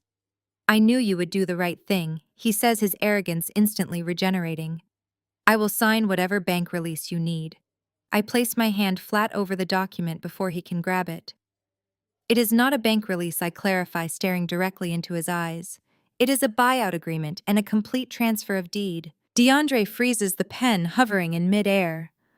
What are you talking about? He asks, the panic rapidly bleeding back into his voice. I am paying the debt, but I am taking the house. I state, removing my hand from the paperwork so he can read the bold print on the first page. You and Mom will sign the deed over to me entirely. I become the sole legal owner of the property. In exchange, I clear the debt Trent strapped you with. Kendra leaps out of the leather chair, her face contorted in absolute horror. You are stealing our house, she screams. I am saving you from public ruin. I shoot back, my voice echoing off the glass walls. But I am not doing it for free. You do not get to live in a $2 million estate funded by embezzlement and my charity. Once the deed is transferred, you will be officially recognized as tenants, and as the new owner, I am giving you exactly 30 days to vacate the premises. The silence that follows is deafening. DeAndre stares at the contract as if it is a venomous snake. The house was his ultimate status symbol. It was the location of Yvonne's lavish parties, the backdrop for their fake high society life. The thought of losing it to the bank was terrifying, but the thought of handing it over to the daughter he despised was a humiliation too deep to comprehend. 30 days. I repeat, tapping the contract. You pack up your designer clothes, your imported rugs, and your fake legacy. You find an apartment you can actually afford on whatever salary you manage to scrape together after the federal indictments drop. You sign the house over to me today, or you face the bank on Friday. That is the only lifeline you are getting. Kendra grabs her father's arm, shaking him violently. Do not sign it, Dad. Do not let her do this to us. She just wants to destroy Mom. She just wants to take everything we have. DeAndre looks at the contract, his chest heaving. His pride, inflated by decades of demanding blind obedience, violently rejects the reality of his situation. He drops the silver pen onto the desk. It rolls off the edge and clatters against the hardwood floor. I am not signing over my property to a bitter, vindictive child, DeAndre snarls, his face twisting into an ugly, defiant mask. You think you hold all the cards because you have a fancy office and a clean ledger. You think you can humiliate me and take the house I built. He takes a step back, grabbing Kendra by the arm and pulling her toward the heavy oak door. You can keep your money, Nia. DeAndre spits out, his eyes burning with a desperate, manic confidence. We do not need your buyout. You think you are the only one with capital in this city. You are wrong. I already made a call. I have a secret investor coming tomorrow morning who is going to cover the debt and save the house, and he is going to make sure you never get your hands on our legacy. The heavy oak door slammed shut, the vibration rattling the glass walls of my office. I did not move. I did not call security to ensure they were escorted off the premises. I simply sat behind my desk, a slow, deep smile spreading across my face. It was the kind of smile that only comes when a long, grueling chess match reveals an inevitable checkmate. DeAndre thought he had played a trump card. He truly believed he had outmaneuvered me with his phantom investor. He had marched out of my office with his chest puffed out, dragging a weeping Kendra behind him, convinced that his masculine pride and his networking skills had saved the day. I knew exactly who his secret investor was. DeAndre had always been a man of predictable, destructive habits. When pushed into a corner, he never sought logic. He sought a savior. He sought someone who would stroke his ego, bypass his failures, and hand him a magical shortcut. In his frantic desperation to save the house and prevent me from taking the deed, he had reached out to a private equity group known as Apex Capital Solutions. Apex was not a savior. They were a highly aggressive, predatory real estate firm. Their entire business model was built on identifying distressed high-value properties in affluent Black neighborhoods and swooping in with offers of immediate liquidity.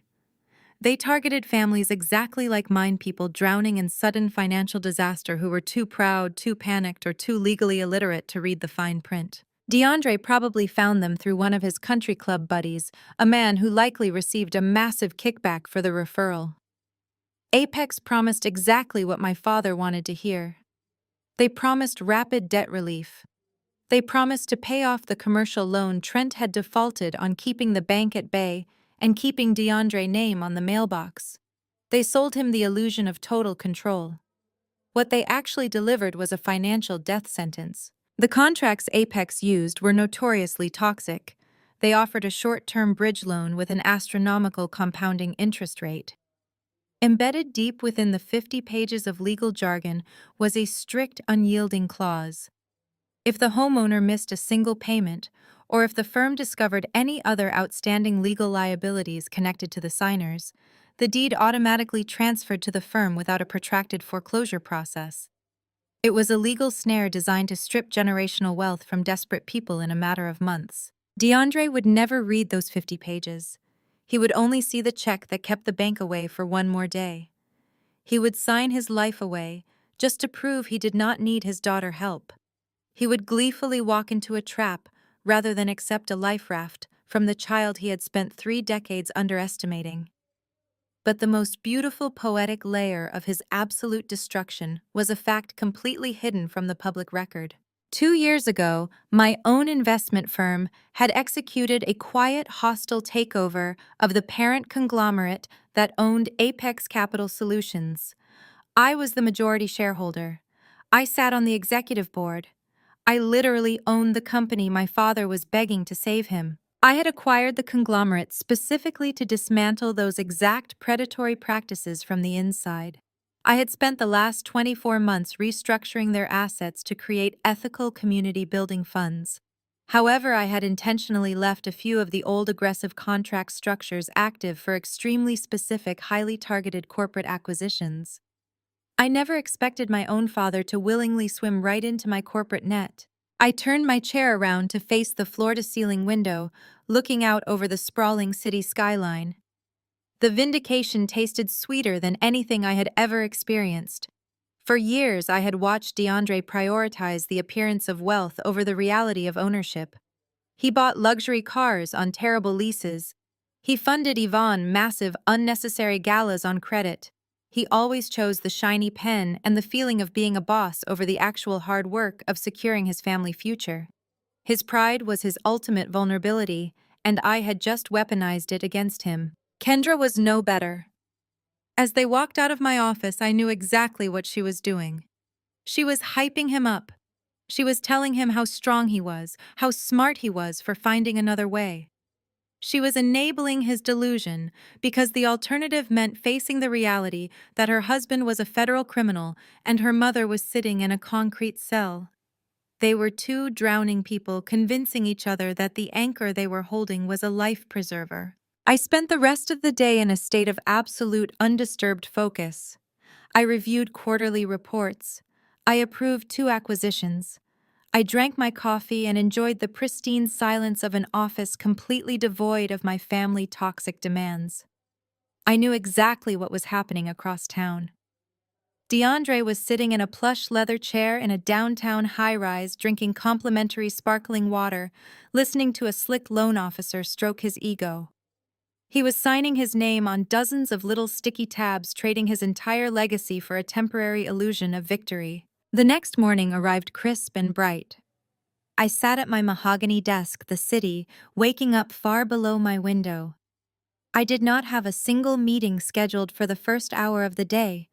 I was simply waiting.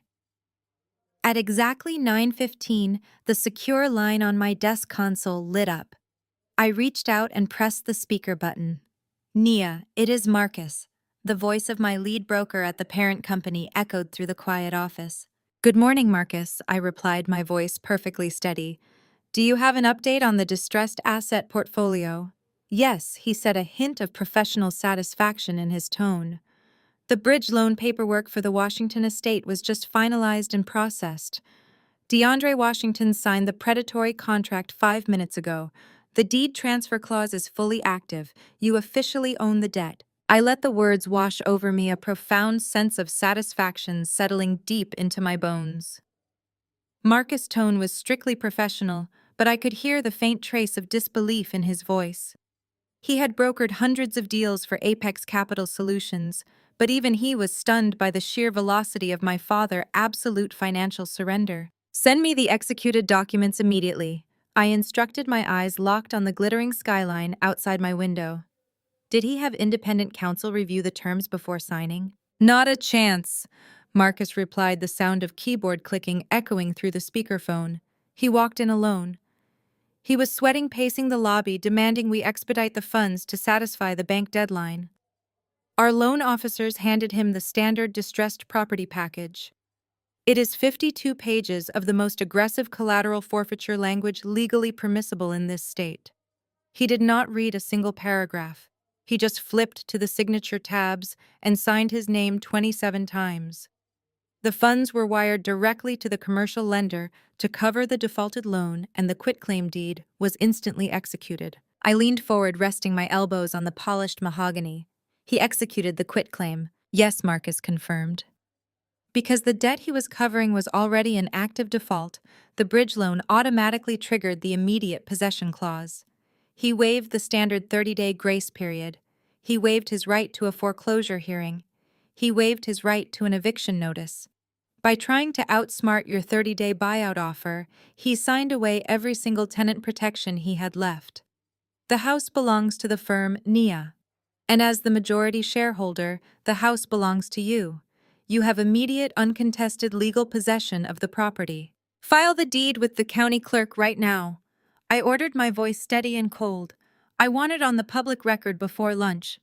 Consider it done, Marcus said, and the line clicked dead. I sat back in my chair, staring at the sleek black surface of my desk console. DeAndre thought he had found a loophole. He thought his sheer willpower and his ability to project false authority could override the cold, hard mathematics of debt. He was so terrified of bowing to me, so desperate to maintain his patriarchal dominance, that he literally handed me the keys to his kingdom, just to avoid looking me in the eye and admitting defeat. My tablet chimed a soft, unobtrusive notification, cutting through the silence of my office. I picked it up and swiped across the screen. It was an alert from my personal social media account. Despite the fact that her husband was currently sitting in a federal holding cell facing decades in prison, Kendra had not missed a beat. Her entire life was a performance, and the show had to go on. Trent's assets were completely frozen, his bank accounts locked by the federal government, leaving Kendra with absolutely zero access to the wealth she loved to flaunt.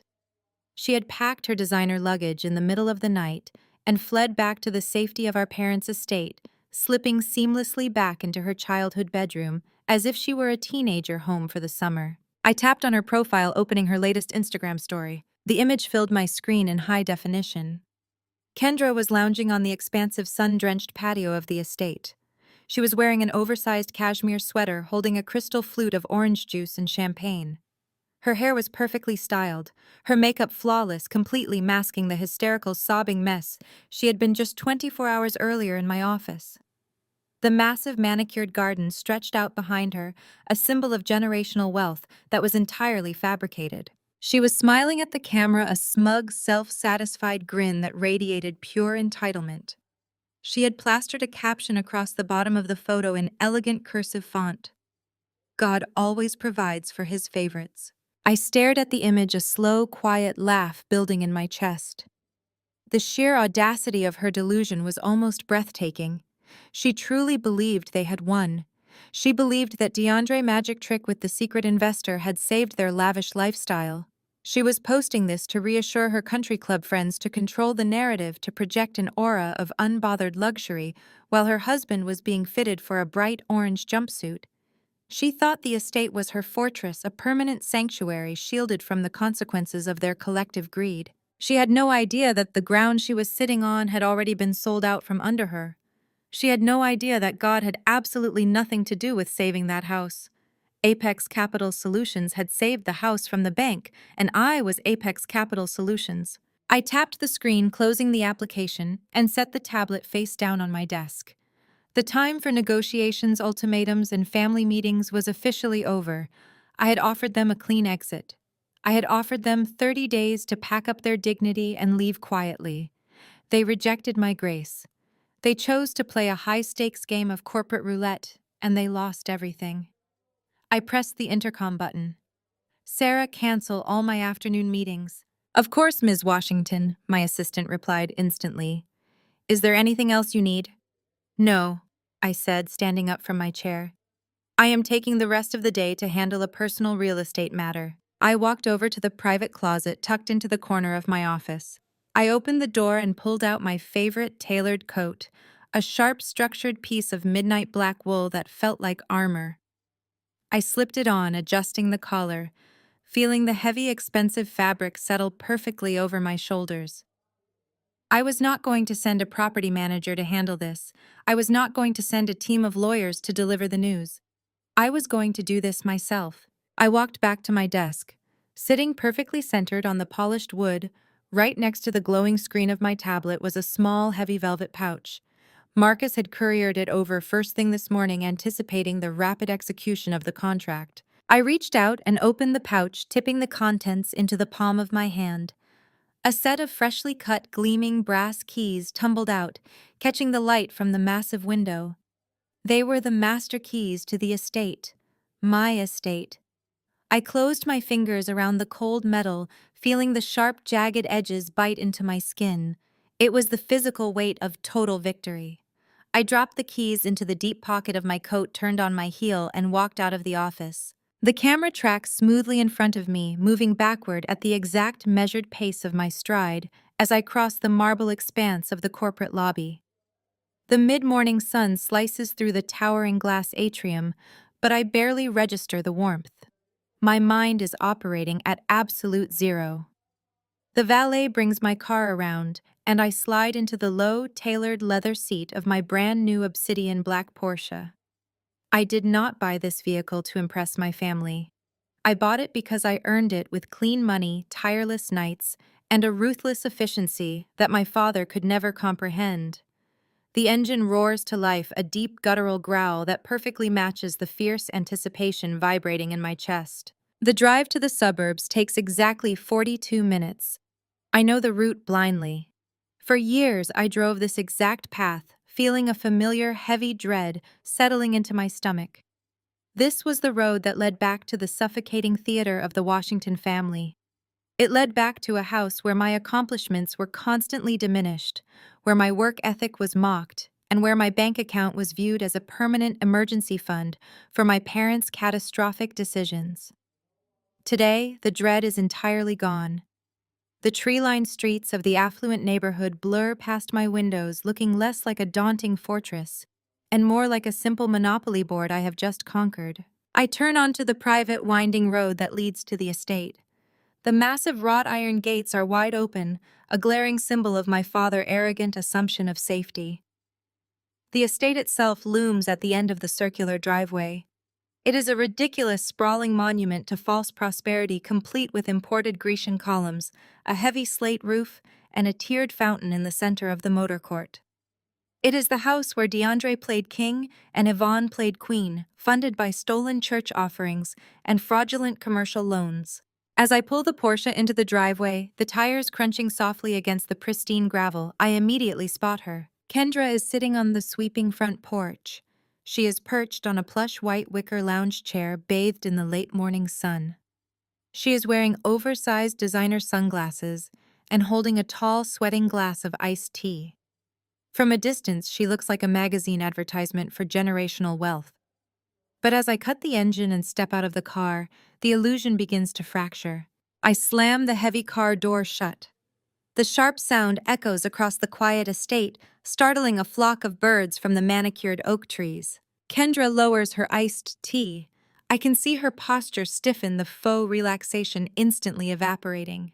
Her eyes dart to the Porsche, a flicker of genuine, unadulterated envy crossing her face before she violently suppresses it. She forces her shoulders back, attempting to project the same unbothered, smug superiority she displayed on her social media account just an hour ago. She thinks she holds the high ground. She actually believes the nightmare of yesterday is completely behind her. She watches me walk up the stone pathway, her lips curling into a sharp, victorious sneer. The clinking of the ice cubes in her glass is the only sound breaking the heavy silence between us. "Did you come to apologize?" Kendra calls out, her voice dripping with artificial sweetness and profound condescension. "Because if you did, you are wasting your time." I do not break my stride. I keep my eyes locked directly on hers, my expression entirely unreadable. I step onto the bottom stair of the porch, the heels of my shoes clicking rhythmically against the expensive slate. "Dad Investor just saved us!" Kendra continues, her voice growing louder, desperate to fill the void of my silence. "He signed the paperwork this morning. The bank is paid off. The house is completely secure. We do not need your money, Nia. We do not need your fake charity or your ridiculous controlling ultimatums. You thought you had us cornered. You thought you could finally punish us for being everything you are not. But Dad outsmarted you. He found real backing. He found men who actually respect him. You get absolutely nothing." I reach the top of the stairs and step onto the expansive porch. I am standing less than 6 feet away from her now. Kendra stands up from the lounge chair, her knuckles turning white as she grips her crystal glass. The bravado is starting to thin, exposing the raw, frantic terror underneath. My absolute silence is unnerving her. She is used to arguments. She is used to screaming matches and emotional manipulation. She is not used to a predator calmly observing its prey. "You are not getting the deed, Nia." She spits, her voice cracking slightly at the edges. "You can take your brand new car and your custom suit and drive right back to your empty, miserable life. This is our home. Trent is going to beat these ridiculous charges, Mom is coming home, and we are going to be fine. God provides for his favorites, and he clearly favors us. You lose." I stop directly in front of the massive custom mahogany double doors of the estate. I do not look at Kendra. I do not acknowledge her pathetic, desperate monologue. I do not waste a single breath explaining the colossal magnitude of her father's stupidity or the fact that her beloved savior is currently a holding company sitting securely in my corporate portfolio. I simply reach into the deep silk-lined pocket of my tailored coat. My fingers close around the heavy, cold metal. Kendra stops talking. Her breath catches in her throat as she watches my hand emerge from the pocket. The morning sun catches the gleaming edges of the freshly cut brass key. It is a master key cut directly from the digital security files of the property management firm that now legally owns every square inch of the ground she is standing on. By signing that predatory contract, DeAndre accidentally bypassed the 30-day grace period. He waived all rights. The contract dictated that the buyer takes immediate possession, and I am the buyer. I step up to the front door. The heavy brass handle feels cold against my palm. I slide the new brass key smoothly into the intricate deadbolt. There is a fraction of a second where time seems to stand entirely still. Kendra stares at my hand, her mind violently rejecting the reality unfolding right in front of her face. Her breathing stops. Her eyes widen in absolute paralyzing horror as the impossible truth begins to dawn on her. I apply a small amount of pressure. The key turns perfectly. The heavy metallic click of the deadbolt unlocking echoes across the porch, sounding louder than a gunshot. I push the handle down and the massive mahogany door swings open, revealing the grand chandelier-lit foyer of my new house. Kendra's jaw actually drops. The smug, self-satisfied sneer shatters instantly, replaced by a look of absolute, unadulterated shock. She stumbles backward, her designer heels catching on the edge of the outdoor rug. She grips her crystal glass so tightly, I can hear the ice cubes rattling violently against the sides. She watches paralyzed as I step over the threshold of the massive double doors, crossing from the outdoor heat into the intensely air-conditioned sanctuary of my childhood home. I do not glance back at her. I leave the door wide open, letting the humid morning air spill into the pristine foyer. My footsteps echo sharply against the imported Italian marble, a steady rhythmic clicking that announces my arrival like a ticking clock. The house smells exactly the same as it always has, a suffocating blend of expensive floral arrangements, lemon wood polish, and the underlying metallic scent of desperate ambition.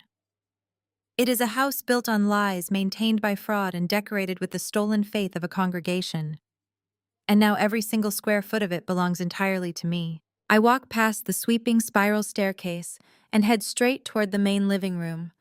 The sound of clinking glass and low-relieved laughter drifts through the arched doorway. They are celebrating. They are actually in there toasting to their own survival, completely oblivious to the fact that they just signed their own execution warrant. I step into the sunken living room, taking in the scene with cold, calculated precision. DeAndre is standing at the custom wet bar, pouring a generous measure of top-shelf scotch into a crystal tumbler. He is wearing a crisp polo shirt, his shoulders relaxed, the frantic desperation from yesterday completely erased from his posture. Yvonne is reclining on the plush cream-colored velvet sofa. She looks remarkably haggard beneath her layers of expensive makeup. The stress of federal holding has carved deep lines around her mouth, and the bulky black plastic of a federal ankle monitor is starkly visible beneath the hem of her silk trousers. She is out on bail, but she is still clinging desperately to her aristocratic illusions. DeAndre turns a triumphant smile plastered across his face, ready to hand a drink to his wife. The smile freezes the instant his eyes lock onto me. Nia DeAndre barks the glass, hovering midway to the bar counter. His voice is a harsh mixture of shock and immediate reflexive anger. "What in the world are you doing here? And how did you get inside my house?" Yvonne sits up rigidly, her eyes narrowing with pure contempt. "We did not invite you." She snaps, her voice raspy and thin. "After the way you treated your father yesterday, you have an incredible amount of nerve showing your face here. If you have come to grovel and ask for forgiveness because you realized we do not need your dirty money, you can turn right around.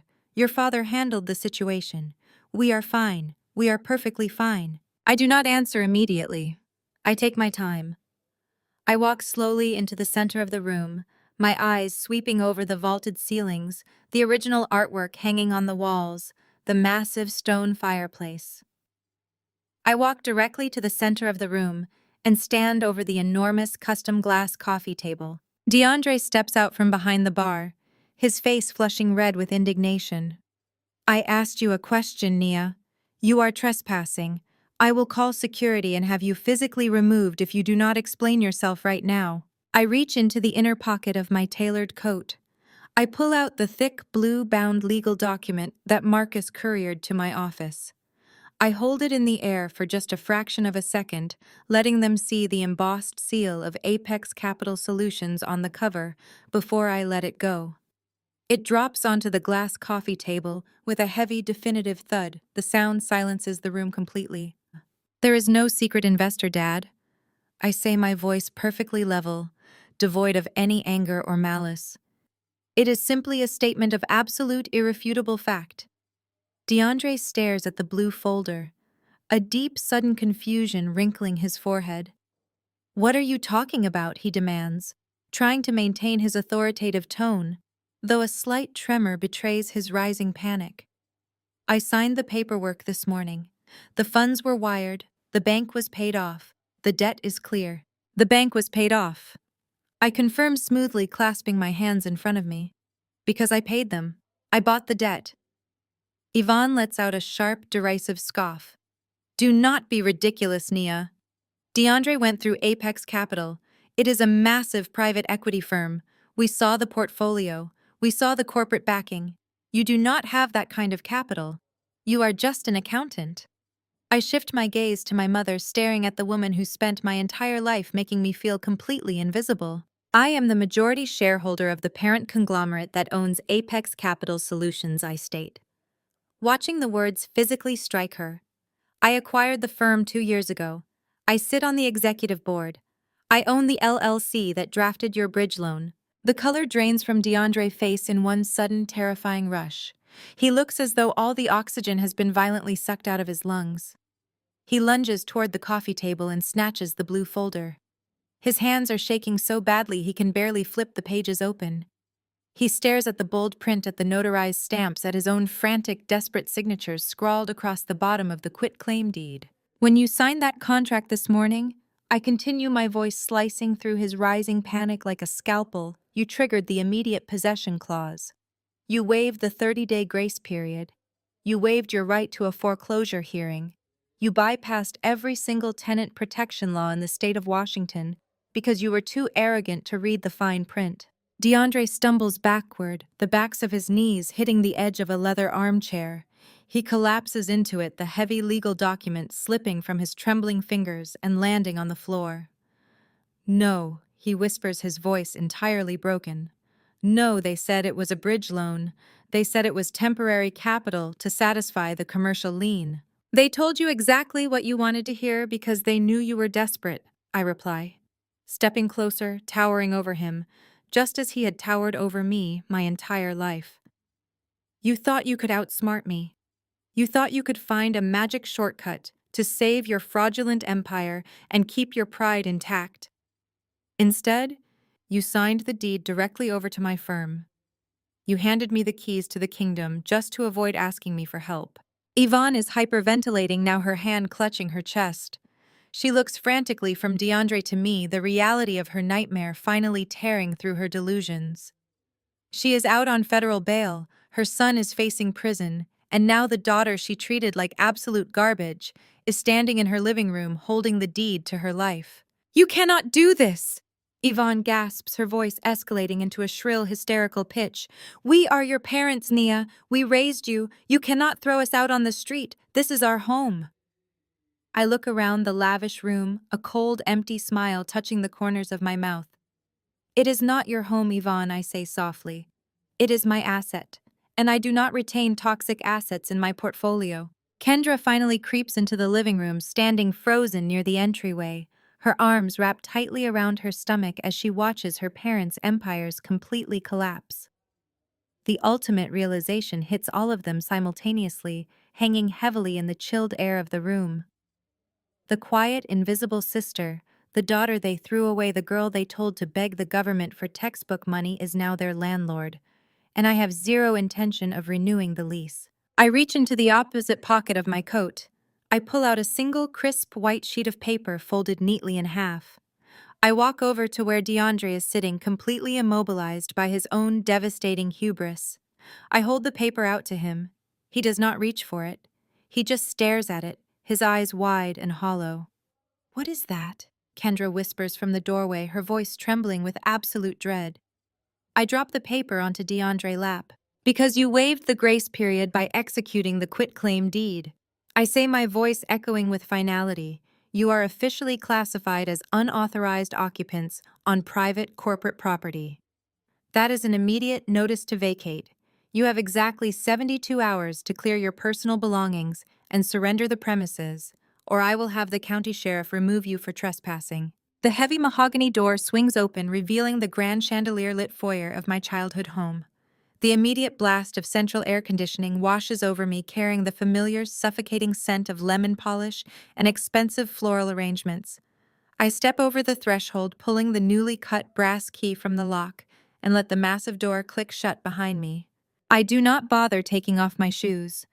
I walk directly past the sweeping spiral staircase, my heels striking the imported Italian marble with a sharp, rhythmic precision that echoes through the cavernous space. In the sunken living room, the atmosphere is dripping with arrogant relief. DeAndre is standing by the custom wet bar, pouring a celebration drink. Yvonne is lounging on the white velvet sofa, her federal ankle monitor starkly visible against her silk trousers. She is out on bail, entirely delusional, believing her husband has just salvaged their kingdom. Kendra is standing near the fireplace, still holding her crystal glass of iced tea, her smug smile perfectly intact as I enter the room. They all freeze. DeAndre lowers his crystal tumbler, his face contorting into an ugly mask of immediate outrage. "What in the world are you doing inside my house?" DeAndre barks, stepping out from behind the bar, his voice booming with the false authority he has wielded his entire life. "You are trespassing, Nia. I told you yesterday we do not need your money. My investor cleared the debt this morning. We are perfectly fine." I do not stop walking until I reach the center of the room. I stand directly over the massive glass coffee table, looking down at the three people who have spent 3 decades treating me like an expendable asset. I reach into my tailored coat pocket and pull out the finalized notarized deed along with a single sheet of white paper. I let them drop. The heavy legal documents hit the glass surface with a definitive echoing thud. "There is no investor, Dad." I state, my voice perfectly calm, slicing through the manufactured peace of the room. "I bought the debt. I own the LLC. I own this house." The color drains from DeAndre's face in a rapid, terrifying rush. He lunges forward, his hands trembling violently as he snatches the documents off the glass table. He reads the bold print, his eyes darting frantically across the page. He sees the corporate letterhead of Apex Capital Solutions. He sees his own desperate signature waving every single tenant right he possessed. He sees my name listed as the majority shareholder and sole legal owner of the property. The ultimate realization crashes into him with the force of a freight train. The daughter they threw away, the daughter they routinely humiliated and discarded, is now their landlord. The camera executes a dynamic parallax shot, the background of the lavish living room, wildly warping and spinning out of focus, while my expression remains perfectly centered, cold and amused. Complete chaos erupts. Yvonne lets out a guttural, shattered gasp. Her legs completely give out beneath her. She slides off the white velvet sofa and falls hard onto her knees against the Persian rug. The pristine, untouchable society queen vanishes instantly. She begins to sob, weeping real, visceral tears that ruin her expensive makeup. Her hands claw at the fabric of her trousers, her breathing escalating into a frantic, panicked hyperventilation as the reality of her impending homelessness collides with her looming federal prison sentence. DeAndre hurls the deed back onto the coffee table, his face turning a dangerous mottled purple. He begins to scream, his voice cracking under the weight of his absolute impotence. He yells about disrespect. He yells about family loyalty. He points a trembling finger at my face, bellowing that I am a traitor, a monster, a vicious child who has no right to strip a man of his legacy. He tries to use his sheer volume to intimidate me, to bend reality back to his will, but his words are completely hollow. He has absolutely zero power left in this room. Kendra snaps. The smug superiority vanishes from her face, replaced by pure feral desperation. The illusion of her safety net has just been incinerated. With a high-pitched shriek, she drops her glass of iced tea. It shatters against the marble floor, ice cubes and liquid exploding across the room. She lunges at me, her hands raised into claws, her face twisted in blind rage. I do not flinch. I do not raise my voice. I simply pivot my weight and take a single calculated step to the right. Kendra, blind momentum, carries her violently forward. She misses me entirely, her expensive shoes slipping on the spilled iced tea. She crashes hard into the edge of the heavy oak console table, letting out a sharp cry of pain as she tumbles to the floor, landing in a pathetic heap amid the shattered glass and melting ice. I look down at my sister, watching her struggle to push herself up, her designer clothes soaked and ruined. "You wanted me to eat off the ground, Kendra?" I ask, my voice floating effortlessly above the sound of DeAndre screaming and Yvonne weeping. "Now you do not even have ground to stand on." I turn my attention back to the coffee table and point a manicured finger at the second sheet of paper resting beside the deed. "That is an immediate notice to vacate." I announce, my tone echoing with absolute finality. "I was going to give you 30 days to leave quietly. But since you want to act like a feral animal and destroy property inside my house, the terms have officially changed. You have exactly 4 hours. You will pack whatever fits into the trunks of your cars. The furniture stays, the art stays. If you are still inside these walls at 3 o'clock, I will have the county sheriff drag you out in handcuffs for criminal trespassing. DeAndre opens his mouth to scream again, but the sound dies in his throat. Small, hesitant footsteps echo lightly against the hardwood of the grand staircase. The screaming instantly stops. Yvonne chokes back her sobs, clapping a hand over her mouth. DeAndre freezes his chest, heaving. I turn my head slowly toward the stairs. Jaden is standing on the bottom landing. Kendra, 7-year-old son, is clutching a small stuffed animal, his wide, terrified eyes darting around the ruined living room. He looks at the shattered glass. He looks at his grandmother, weeping on the floor. And finally, he looks down at his mother, who is still sprawled on the wet marble, shaking with humiliation. Mom, Jaden asks, his small voice trembling with confusion and fear. Why is Grandma crying? Why are we leaving? The silence in the room becomes suffocating heavy with the absolute destruction of the Washington family pride. Kendra slowly pulls herself up onto her knees, avoiding my gaze entirely. The arrogant golden child has been completely broken. She looks at her young son, her chest shuddering as she chokes on the bitter, inescapable truth. She has to admit to him that his father is a criminal. She has to admit to him that his grandparents are frauds. And as she opens her mouth, tears spilling over her eyelashes, she finally has to admit that they are completely undeniably broke. The devastating admission hangs in the air, thick and suffocating. Kendra pulls Jaden close, her perfectly manicured hands trembling as she whispers the agonizing truth into his hair. We have to go, baby. We do not have any money left. The golden child is finally broken. I do not stay to watch the rest of her tearful, pathetic breakdown. I simply turn on my heel and walk deeper into the house, heading straight for the formal study. The estate is quiet now, the frantic energy of their denial replaced by the cold, heavy realization of their absolute defeat. I take my time brewing a fresh cup of dark roast coffee from the expensive espresso machine tucked into the corner of the massive kitchen. The rich aroma fills the air, a stark contrast to the sour smell of their panic. Carrying the steaming mug, I walk back into the main living area and take a seat. I deliberately choose DeAndre custom imported Italian leather armchair. It is the exact chair he explicitly forbade anyone else from ever sitting in, treating it like his personal throne. It is exceptionally comfortable.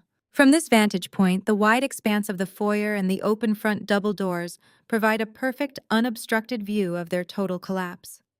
I sit back, crossing my legs, and take a slow, deliberate sip of my coffee as the frantic scrambling officially begins. 4 hours is a remarkably short amount of time to dismantle an entire lifetime of fabricated wealth and unearned privilege. They do not have the luxury of time to hire professional movers.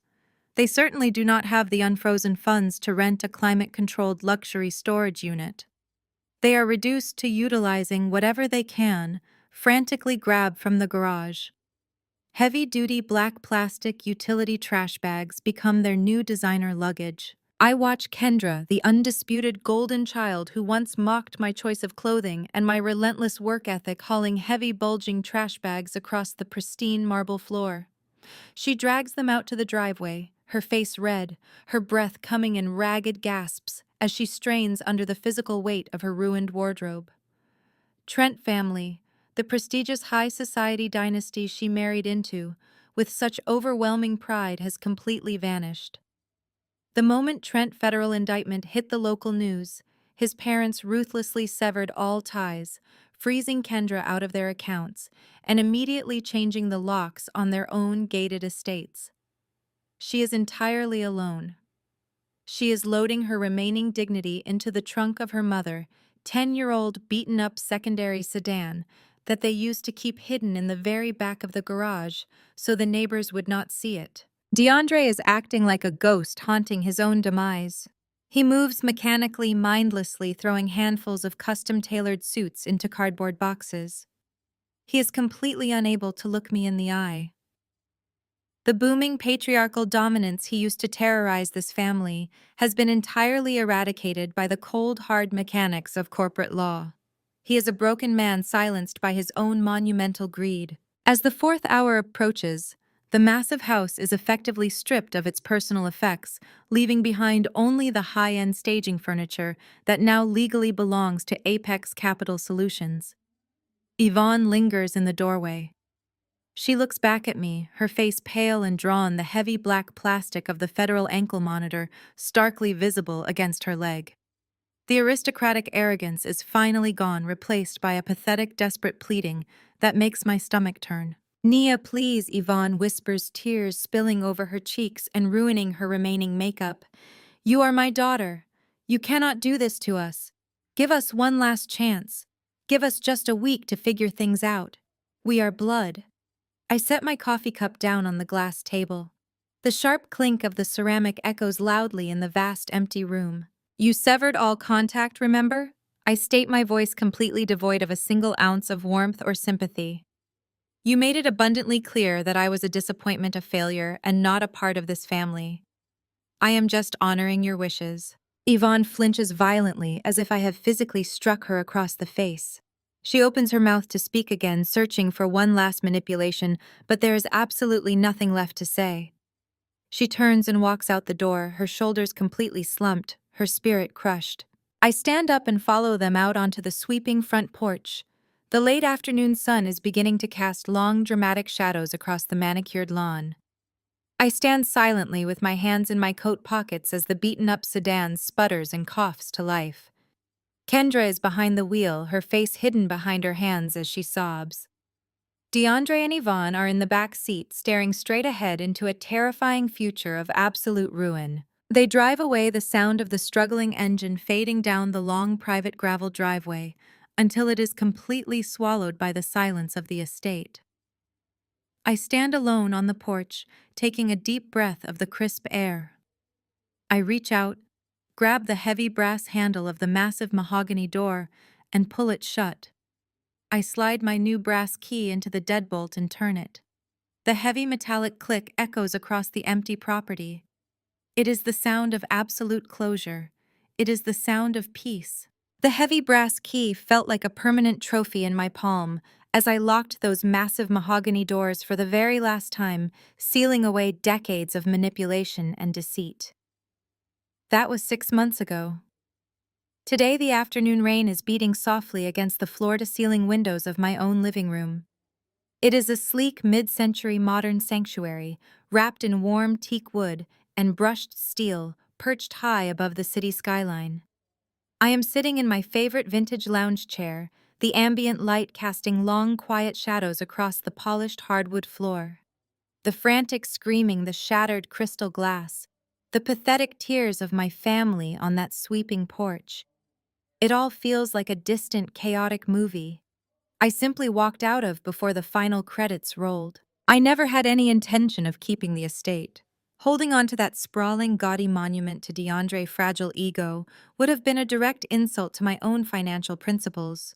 Instead, I flipped the property. I put it on the market precisely 48 hours after they vacated the premises, completely cleared of their toxic presence.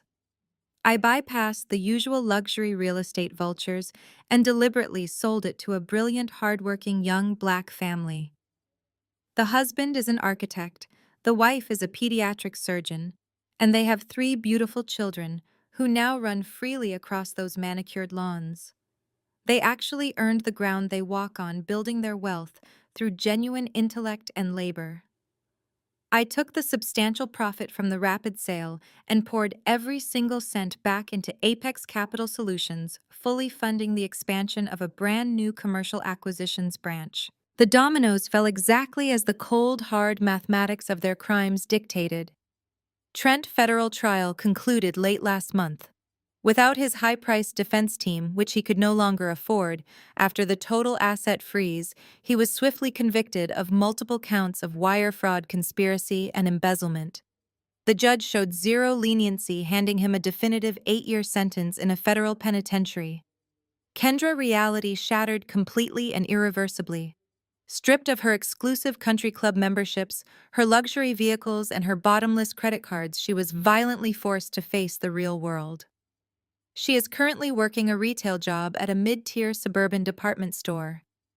She spends her grueling shifts folding the exact brands of clothing she used to mock other women for wearing utterly invisible to the high society circle she once ruled. Yvonne only managed to avoid a prison cell by turning state evidence and cooperating entirely with the federal prosecutors. It was a desperate act of self-preservation that permanently destroyed whatever fraction of a marriage she had left with DeAndre. The judge sentenced her to 3,000 hours of court-mandated community service. She now spends her weekends picking up trash along the municipal highways, wearing a bright orange reflective safety vest instead of her tailored silk blouses.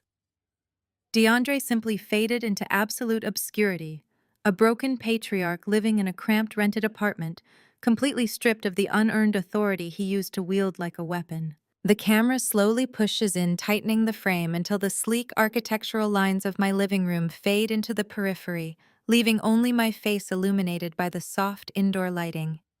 I pick up a crystal stem glass from the side table, the deep red wine swirling gently against the delicate rim. I take a slow, deliberate sip, letting the rich, complex flavor settle on my tongue. I lower the glass and look directly into the lens. A slow, chilling smile spreads across my face, entirely unburdened and perfectly at peace. They spent my whole life trying to convince me I was the black sheep. Turns out I was the wolf. And the wolf always gets her pound of flesh, fade to black.